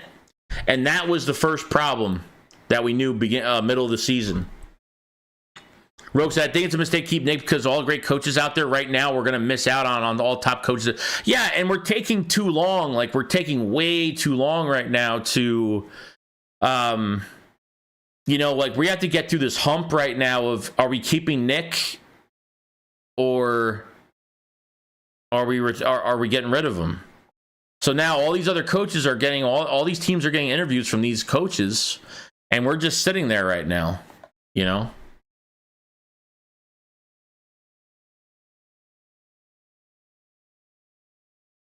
Gelda says, what will BJ would be like when he moved? I feel like it's going to be a Steichen situation all over again, except, Brian Johnson had no control this year. So why would Brian Johnson have 4 fucking interviews right now? 4 interviews. The Rooney Rule, sure, whatever. But at the same time, everybody around the league knows, front office to executives to everybody, they know how the Eagles run things. Why do you think Brian DeBall had an interview to be a head coach? He had an interview and he never fucking answered the phone. The Eagles called Brian DeBall, never answered the phone, didn't care, because everybody knows how the Eagles run things, that these coaches will not have any control, that Nick was literally tying. That's why Denard Wilson left. Denard Wilson, they parted ways, but Nick got rid of him. Nick got rid of him because he didn't want any backfire. He didn't want any pushback from a defensive coordinator that wants his own. I don't get what all this control shit is all about. Like, I don't get, like, do you not notice, like, Nick, you tried calling plays in 21, didn't work. You gave it to Steichen. Nick gave his play calling to Steichen, and everything changed after that. Then another year of fully Steichen, look what happened. You got to the Super Bowl and lost, but you made it. And then you go into this year without your true play caller, and Nick being as egotistical as he is and cocky and conceited as he is, thinks that his shit don't stink and that he could do whatever the fuck Steichen did. He couldn't do it. Brian Johnson is going to be Nick Sirianni's scapegoat. Simple as that. Sean Desai was Nick Sirianni's scapegoat to take more distraction off him. It's just a joke, man. It's a fucking joke. Like, what was Howie saying? What was Howie and Jeffrey Lurie saying the last 7 weeks? Last 7 weeks, your players are not playing inspired. You're getting beat at home. You're getting your ass kicked. I mean, you're not even fighting. You're not even fighting in a game. You don't even realize you're in a fucking dogfight, that they're putting you in fucking caskets one by one and literally digging a fucking hole deep enough to put you under. I mean, that's the disrespect. That's the shit I couldn't stand. Like, I can take losing, but if you're not even fighting, I got no respect for a fucking team like that. I got no respect for the guys that are in charge of this roster, to get these guys together and keep their minds focused and have them playing inspiring football, and no sense of urgency to fucking punch somebody in their face. Like, that's what really pissed me off. Like, when you don't have, like, at least if the Eagles showed some type of fight, but they just, the coaching just sucked, it'd be a different story. I think Sirianni is 100% like the main blame. I really do. I think so 100%. So that's where I'm at. Big D Rock said the players looked unhappy with the play calling but defended the coach. It's almost like when someone tells a boxer he's got to take a dive. Yeah, I don't know. Like, I guess because they don't want to throw him under the bus. They don't want to ruin his reputation out of like a respect thing. You know, you see all these other players around the league. These other players around the league, like they'll come out like when you're losing a lot of games. Those players from other teams that like even the Raiders, like you see the shit that they were going through before fucking what's his face took over the team. Like they were putting that coach underground like after every fucking game and making horrible comments about him. Not even saying his name, but putting, you know what I mean? Like you don't see that here. There's a respect factor to it. These guys aren't gonna make. AJ Brown's the only one that really made some type of noise, but really mostly with his silence, you know.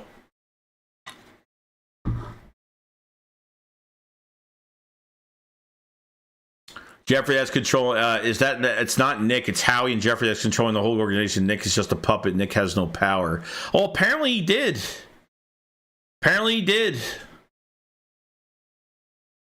He had a lot more than we thought. So I don't know. I don't think Nick was trying to change anything.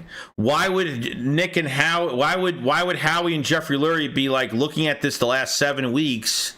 Nick looking more stupid every week with these press conferences. Like Nick hasn't even went out of his shell yet to say, "Hey, we're playing fucking horrible. We need to fix this." I'm sorry, but like I don't think a fucking owner and a GM, and I know it's them too, and I get it. I don't think this would have went on for fucking 7 weeks the way it did unless they had pushback. Unless Nick, I think the only reason why they didn't fire any coaches when we got that playoff berth and everything went down south, the only reason why nobody got fired, I think it was because we had that fucking playoff game. That the Eagles still had a chance. When you have that playoff berth, no matter. I mean, I'm sorry. You choked up the first. You were 10-1, 2 fucking games up in the conference. You choked away the first seed. You choked away the second seed. You choked away the division.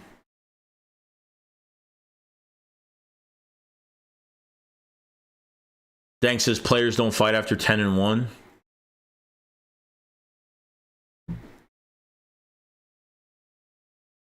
I think that's just ridiculous to say.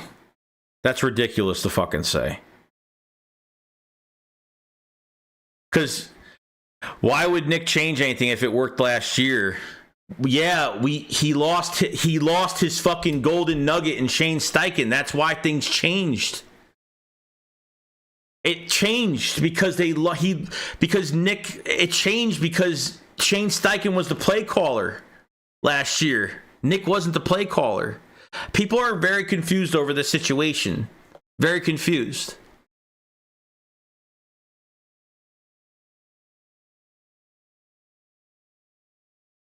Johnny says the defense scheme needs to be addressed first and foremost. Dank says, why would Nick change anything for last year? Green says, please bring in DC that will know how to use Sydney. Dude is not only an athletic freak, but he also has an awesome attitude.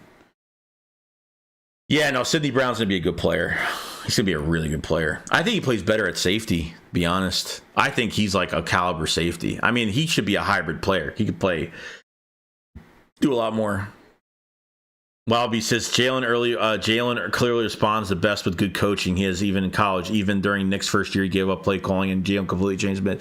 I mean, the leaks that came out was that Jalen was like, hey, Nick, we need to start doing some intermediate routes, working middle of the field, and then he fucking just dismissed it. Nick didn't even listen to Jalen. And then that relationship started to dwindle, and then at some point, you're just going to say, fuck it. I don't blame Jalen Hurts for saying fuck it at this point and the rest of the roster, because if the coaching staff isn't going to make adjustments and change, or why wouldn't you listen to your fucking quarterback? That's what pisses me off the most.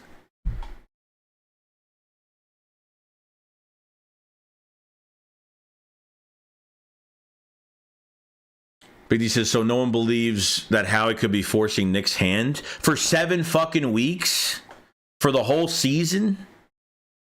For the last 7 weeks, like he was like, you're going to run the same thing the rest of Nick. Howie's not calling the plays.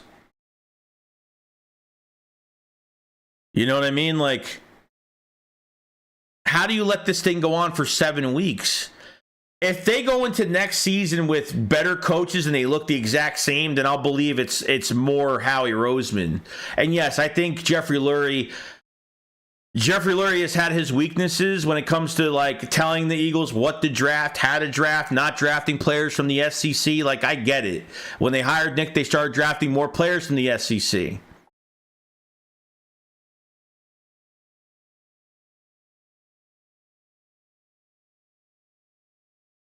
So I can't like, you think Howie's sitting there like, nah, do the same thing, and then be pissed off, do the same thing, lose a game, do the same thing, lose a game. I can't see that. Like this is Nick's game plan. I'm gonna bring up that tweet. I'm not gonna do it now because I probably can't find it, but I have to go find it. It was a question that Dave Spadaro was getting questions from Eagle fans. And somebody asked him, who runs the offense? Give me a percentage of who's this behind. Is it behind Nick Sirianni? And he said 100%. He said, absolutely. It's Nick's game plan, and then the coordinators piggyback and help with the game plan for the week. But it is 100% Nick's game plan every fucking week. This didn't happen last year. Hence why we had a way different offense last year.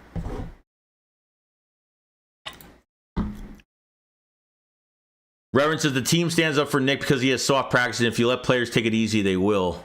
So I'm saying it comes from the offseason program to these soft practices, and if you practice soft, you're going to play soft. Here, let me read this one because I know this guy's been trying to. Sorry if I've been missing it. I know somebody's been trying to.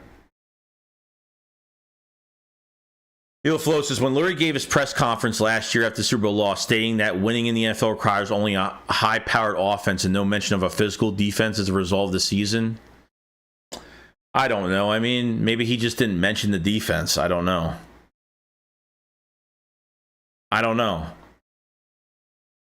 Maybe he was just talking about, like, just putting points on the board. Like, you know what I mean? So I'm not sure, but things got to change, though. Like, quick, really fast.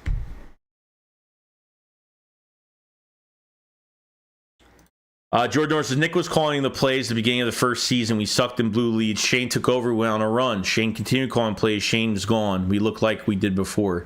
That's what I'm saying. 2021, Nick was calling the plays. Then Steichen took over. And we became the number one rushing defense. Okay? And our passing game looked better. Didn't have enough. We had Devontae Smith. They weren't treating him like a number one receiver. Just didn't have enough. That wild card game was a fucking massacre. It was over in like 10 minutes. Shane takes over last year. Holy shit, look at us. And then Shane leaves and we're back to square one. It makes sense 100%.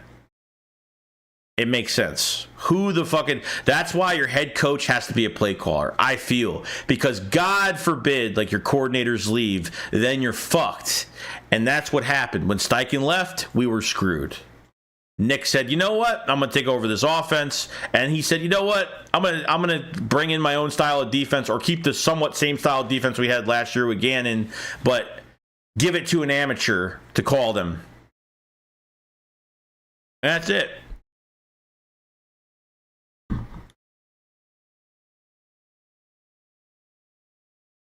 Maurice Hill says, I think they're going to keep him, Joey. They're prolonging it much just to get it over with already. Yeah, I mean, there's a possibility.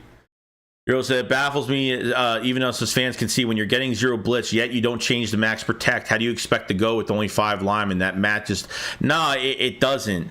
Cover blitz, you don't even have a running back in the backfield. You have nobody back there, and Jalen Hurts is all by himself. 0.2 seconds. Middle of the field's wide open. 2 receivers on each side. A tight end receiver.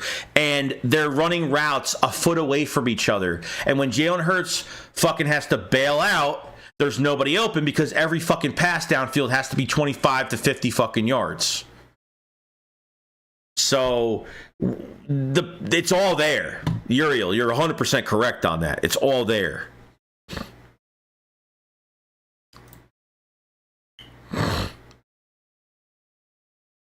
Beard Saxon says, defense has never been a priority under Lurie. This is the same man that Doc walk.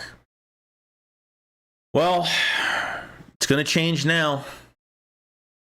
It's going to change now. Eagle fans need to start thinking differently now. Like, things have to change now. Like, it's time.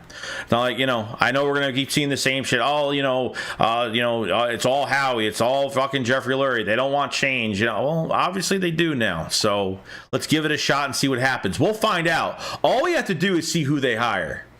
All we have to see, if Nick does stay, who are these coordinators that they're hiring? If they hire a coordinator, we're automatically going to know who the fucking yes man is and who is the man that's coming in here to fucking take over play calling.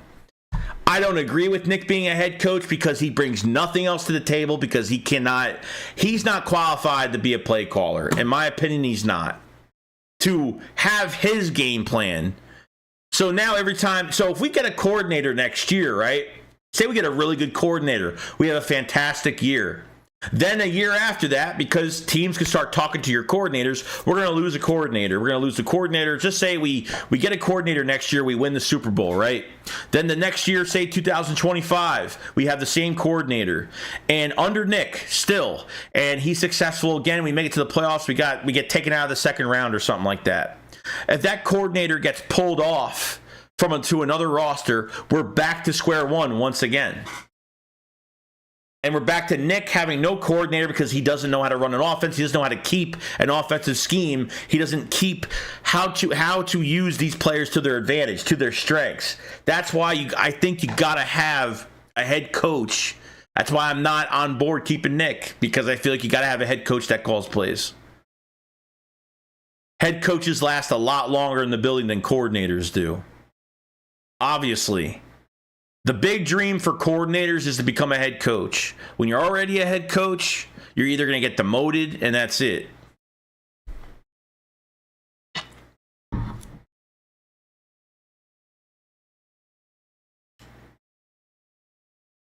Giants, I read reports that are interested in Texas QB coach Rod Johnson for OC. Yeah, we'll see. We'll see. Look, if they want to go after a young guy, I'm not going to feel comfortable at first because it's a yes man move. Like, if they bring in a young guy, I'm going to think it's a yes man move. But it has to be proven to me that it's not that. That's the one thing I have to be proven of.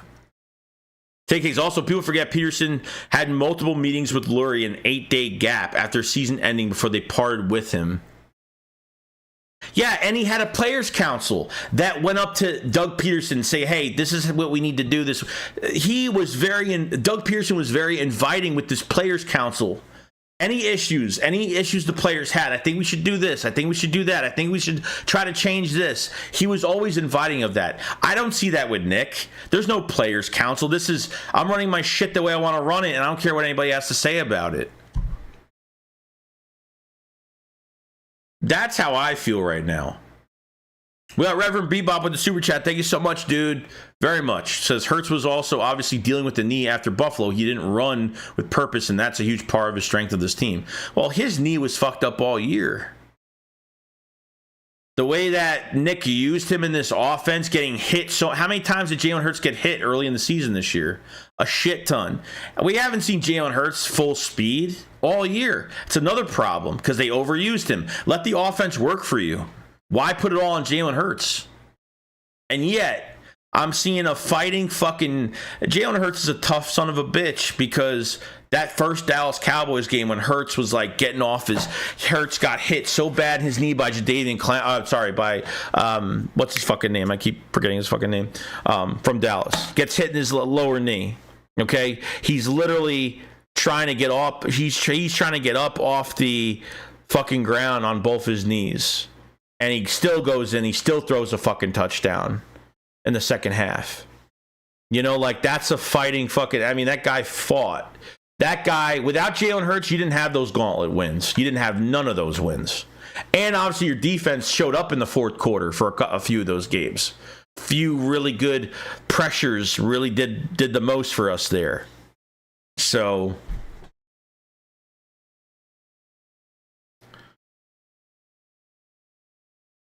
Sydney family with the super chat. Thank you so much, man.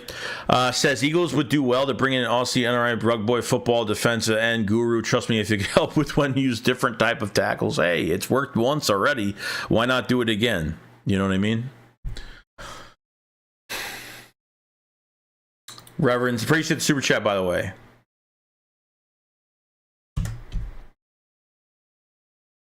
Reverend says, so vanilla play calling causes Hurts to get worn out. Yeah, I mean, you're not being creative, sure. No motion, always an empty back set. I mean, it's almost the same shit. I mean, no more. They went away from the RPOs. They went from under. It's so funny, that Tampa game, the fucking pregame when they were practicing on the field before the game started, Jalen Hurts was under center like for all those snaps in pregame. He goes into the fucking game. They don't put him under center one game. I don't get it. I don't fucking get it. Never will get it. James says that tush push got to go and running Hurts got to go. Oh, the tush push, I don't really have a problem. But Liddy says a head coach that calls plays offensively is what the Cowboys have after Kellen Moore left. How'd that work out for them this year? It always better that. Yeah, I mean, they played better. They played better. 100%. Under Mike McCarthy, when Mike McCarthy took over like full play calling, yeah, the Cowboys looked a lot better this year. It works. You got to have a head coach that calls plays. I feel like Nick has no value. What's his value to this team if he doesn't? If Lurie says, okay, we're hired 2 coordinators, but you can't have control over anything. So why is he here? Why is he even getting a paycheck at this point from this team? Like, what's the point? We should stamp Stinkberry and release him. Yeah, they have to release one of them, and they have to. If they're not going to get rid of both of them, they have to release one of them. And I think Bradbury's got to go. There's Jalen Hurts would benefit from Greg Roman's offense, maybe. Nate Smith says, fired Nick D for saying bogus shit. Look, if AJ knew that nothing changed in the game plan, I'd stay home too. You must like the Raegers and JJ or Arcega Whitesides. Go ahead with that bullshit. I'd rather have AJ. Oh, I'm 100%. I don't blame AJ Brown for any of it. I don't blame him for any of it. I don't. I was on his side the whole time. Like I said, like obviously, if AJ Brown doesn't talk to the media for 2 weeks and he doesn't even show up for his fucking playoff game, then he really just doesn't give a shit. Not that he doesn't give a shit about his teammates or the team. He doesn't give a shit about the decisions that are being made. I feel like something happened behind the scenes before that fucking Niners game, because they went to that Niners game and that pregame when they were bullying Bradbury. Something happened. And it just got worse. Something happened. The players, I'm feeling AJ went up to Nick or had a meeting and talked about like the things that need to be fixed. And he has a right. AJ Brown without AJ Brown, how many wins do we have this year? Without Jalen Hurts passing the ball, how many wins do we have this year? Seriously, AJ Brown broke Calvin Johnson's consistent 125 plus yard record in consistent games, 6 games of 125 plus. That record is not going to get broken for a long time. That's what he did this year. And then the second half of the season after the bye was mostly Devontae Smith. Mostly.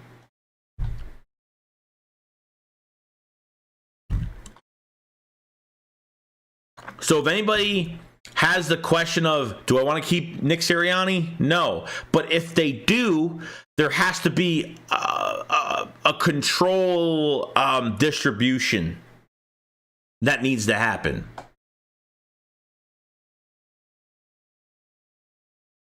Big D said, I think Nick and Johnson know what to do, but I don't think Howie and Lurie want him to do it his way. No. You think Nick knows what he's doing? No. Brian Johnson hasn't been given the chance for what he does. Brian Johnson has never called a full game. Ever. Never. Michael says, I want all you close your eyes. Imagine it's halftime week 1 next season. The Eagles are down 17-3 to the Commanders in Washington. Jalen walks into the locker room looking checked out.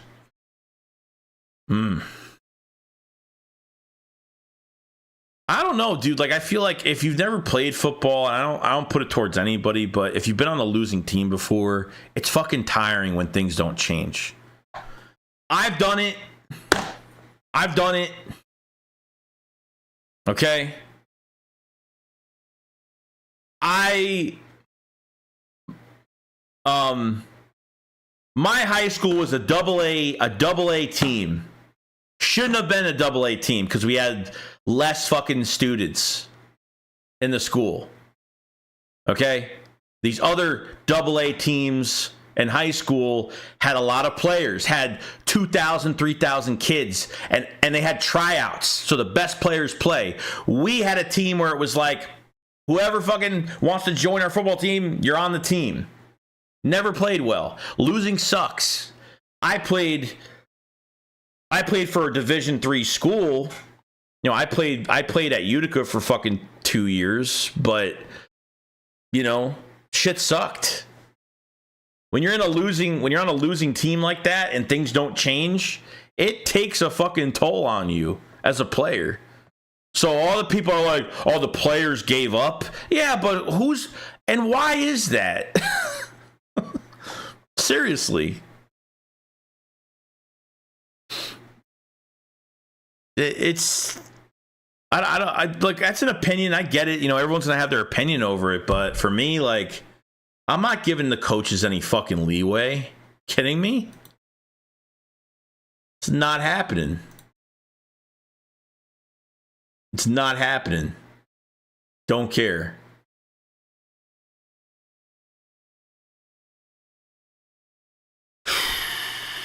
Let's see. Nate says they want the players to follow the script without telling them it's rigged. So when they score 5 touchdowns in the second half at Buffalo, freelance, and win, it pisses the league off. I hated these second half comebacks. They were cool, like they were awesome. Like to just see the team do that, to break everybody's hearts at the end of the game like that. But you were winning game. I mean, because they were winning, they weren't going to change anything. And then they were losing and they weren't changing anything. Like, that's my problem. They could have scored, this offense could have scored 35 plus 40 plus points on any team this year. With the offense you have, the offensive line, the quarterback, the tight end, the receivers, the fucking running backs that you underutilize. I mean, it's insane to think that that's how the season went.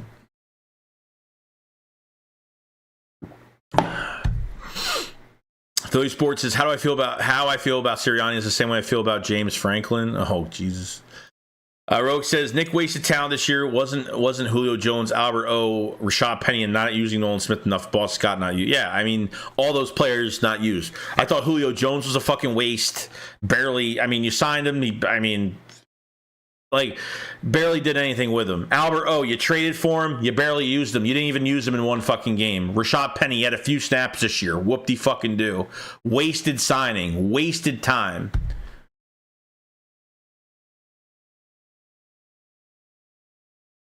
Williams said we let the wrong in-house coaches leave, and our defensive backs coach that's in Baltimore. I would go. My number one defensive coordinator is get Jannard Avery back to the Philadelphia Eagles.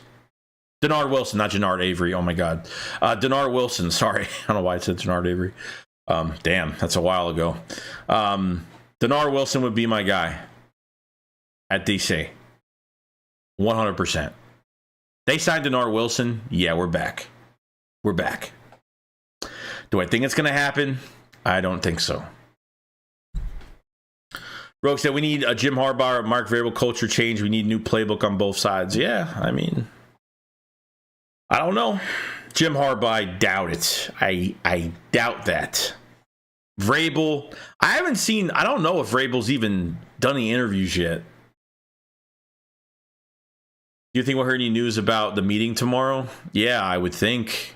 Probably. Alex Owens says, so is he fired? Not yet. Not officially. Beer says, have you noticed that football has changed a lot since betting became big 3 years ago? Just saying. Philly Raptor says, Nick could easily still get fired. You know how the Eagles do. They'll say one thing in a press conference, then do the exact opposite. Well, there's always a chance, yeah. They could have already fired him right now. He could be fired right now. We don't know it, so you never know. Jay White says Nick brings nothing to the table.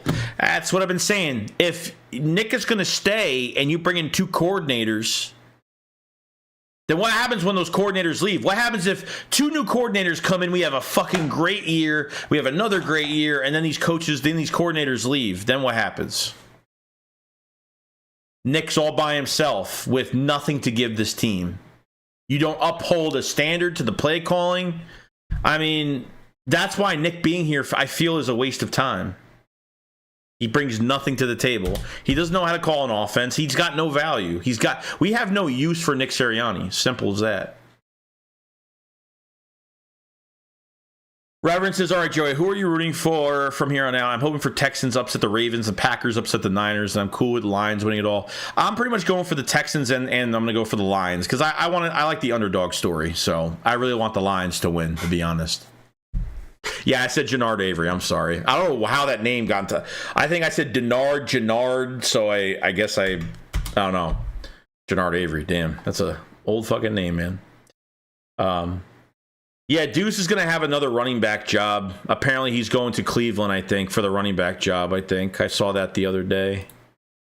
Nate said, the thing is betting might save the league because it's illegal to fix games that you're betting on. So, Eagle Slayer says, the meeting feels like a Saturday exam. Denard, DC, and Frank Reich, OC. Yeah, but like I said, if Frank Reich is the head coach calling plays, I love it. I don't want Nick and Frank in the same building. Look, it might work, it might not, but those guys are way too friendly, and I just don't. The accountability, when you're best friends, the accountability is when your friendship gets in the middle of certain things. I don't know. Howie too proud to bringing Wilson back. Yeah, we'll see. Nathan says it's probably one of those cases where the fine is worth fixing the games, like Winston cigarettes. They've been organic paid every year. Euro says, would love Vrabel at DC only because Howie and Lurie wouldn't hire a defensive coach as head coach. Well, I think that's true, and it is what it is. He's a hands-on coach. Players would run through a wall for him, and he's had players flying around. Yeah. Vrabel wouldn't be horrible. I would actually like Vrabel a lot, but we'll see. Wilson was not happy that he got passed over. He was too silly. No chance they come back. Frank ain't coming back either. I don't know. Yeah, I don't know. So he says Vrabel.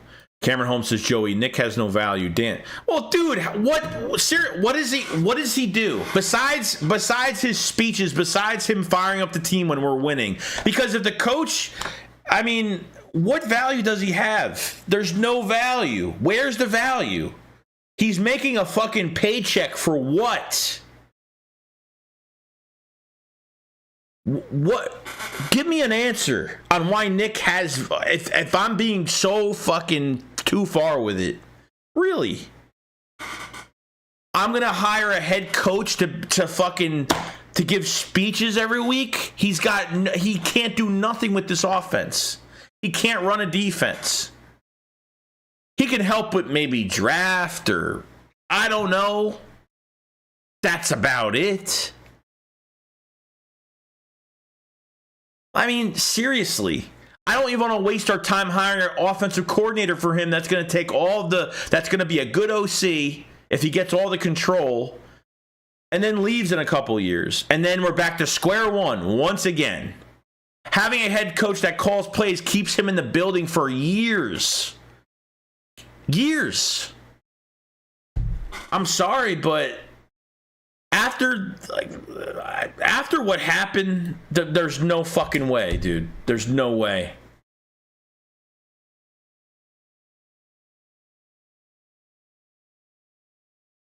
Johnny says, take some rest, Joey. Thanks for all the work you do. Don't stress. Oh, no, I'm good. I'm fine. I'm not losing sleep over this shit. I'm not losing any sleep over this shit. You think I'm losing sleep for them? I might think about it nonstop all day, constantly, but I ain't losing sleep over these fucking guys. I ain't defending Nick after what I saw. Rogue says the players said they did not take the Jets seriously. That's on Nick. Oh, yeah, because he fucking sat out like 6-7 players that game. We got roasted that game. He sat out like everybody because they want everyone to, it's just the Jets. And then we had to go to fucking Dallas.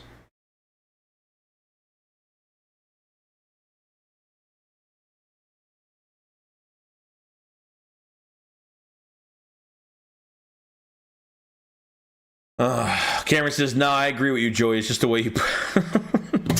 It's fuck. I mean, I'm not saying he's a useless piece of shit, but... he's a nice guy. He's a nice guy I would hang out with, sure. But as a fucking NFL head coach, he's completely... He's a fucking peasant of the fucking pyramid. Like, what does he do? I don't know. We said we need to get back to running the ball, re-sign Swift, and possibly get Derrick Henry. Oh, that would imagine having Derrick Henry and Swift. Derrick Henry's he's gonna get paid. He's old, man, but he's gonna get paid.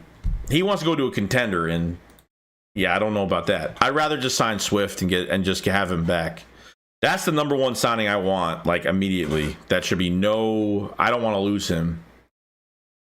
Cameron Holmes says OC Shane Waldron, DC Denard Wilson, or Ron Rivera. I'm not a big fan of Ron. Ron Rivera hasn't called a defense in a while. I don't know. I'm not really big. I'm Shane Waldron maybe, but Denard Wilson I would have taken a heartbeat. Rob said, do you still feel Reddick will hold out, brother? Yeah, there's a good chance. He might. He's got double. I mean, he's one of the lowest paid fucking defensive ends. Nick is a highly paid cheerleader. It sounds so funny and stupid, but that's what he is. It's what he fucking is. Philly Sports to keep Stalin. Everybody else can go. Stalin's our best coach. Simple as that. Nathan says, I got Utica mixed up with Ithaca. I thought they explained everything, just busting your chops. Oh, no, you're good. I actually almost went to Ithaca. Ithaca was just, I had interest from Ithaca. I didn't go there, though. My cousin actually went there, played football over there. I should have probably went there. I actually like that school a lot better, but I wanted to go to a private school. It was a private college owned by Syracuse. I used to go to the Syracuse games for free all the time with a bunch of my buddies in college. So it was good. It was a good time. Somewhat. It was all right. The issue with Laurie, nobody else. He's turning into Jerry Jones. Johnny says the problem is when as damn know the issue, a TV show know the issue. How the whole team do not know the issue is unbelievably stupid. Yeah, they're keeping everything under wraps. They don't. I feel like the beat writers know what's going on. I think they've known what's going on. It just hasn't come out yet. I think they've known what's been happening. So it's unfortunate, man. It's unfortunate.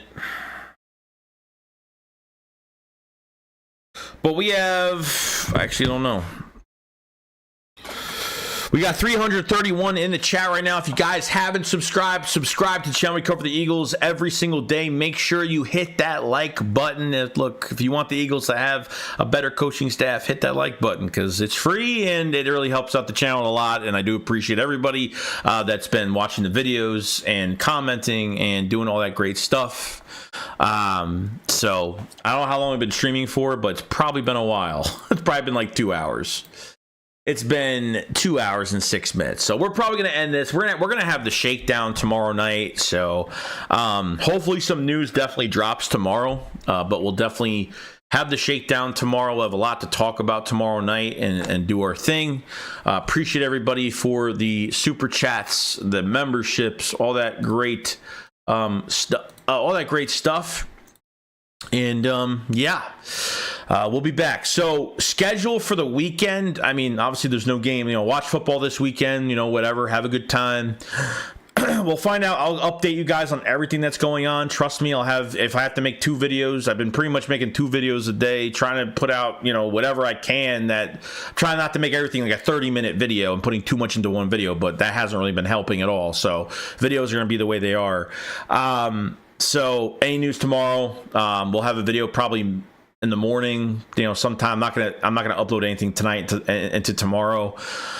And that's really it. So we'll get to the bottom of this situation hopefully by tomorrow. We'll have some news. We'll have the shakedown tomorrow night, so tune in for that. We'll probably have a stream on Sunday or Monday. We'll definitely have a stream. Sunday, I'm not sure. We're probably going to I don't know. If anything happens emergency-wise, like some big thing happens, I'll probably do an emergency stream that night, so definitely look out for that. But most likely we'll have videos out, you know, as usual every day. Monday we'll have a stream. Once, like, free agency comes along by, like, late February to early March, we'll be streaming every single day, like, early in the day, like 11, 12 o'clock in the morning. So 11 in the morning, something like that. So March is going to be kind of nuts. So it's going to be, you know, it's going to be nuts. So other than that, guys, that's pretty much it. You guys enjoy the rest of your day. Appreciate everybody. Hit the like button before you leave and subscribe if you guys haven't. Much love to everybody. And I'll see you guys on the next one. Shakes, what up? Follow, peace out, guys. Peace out. Peace.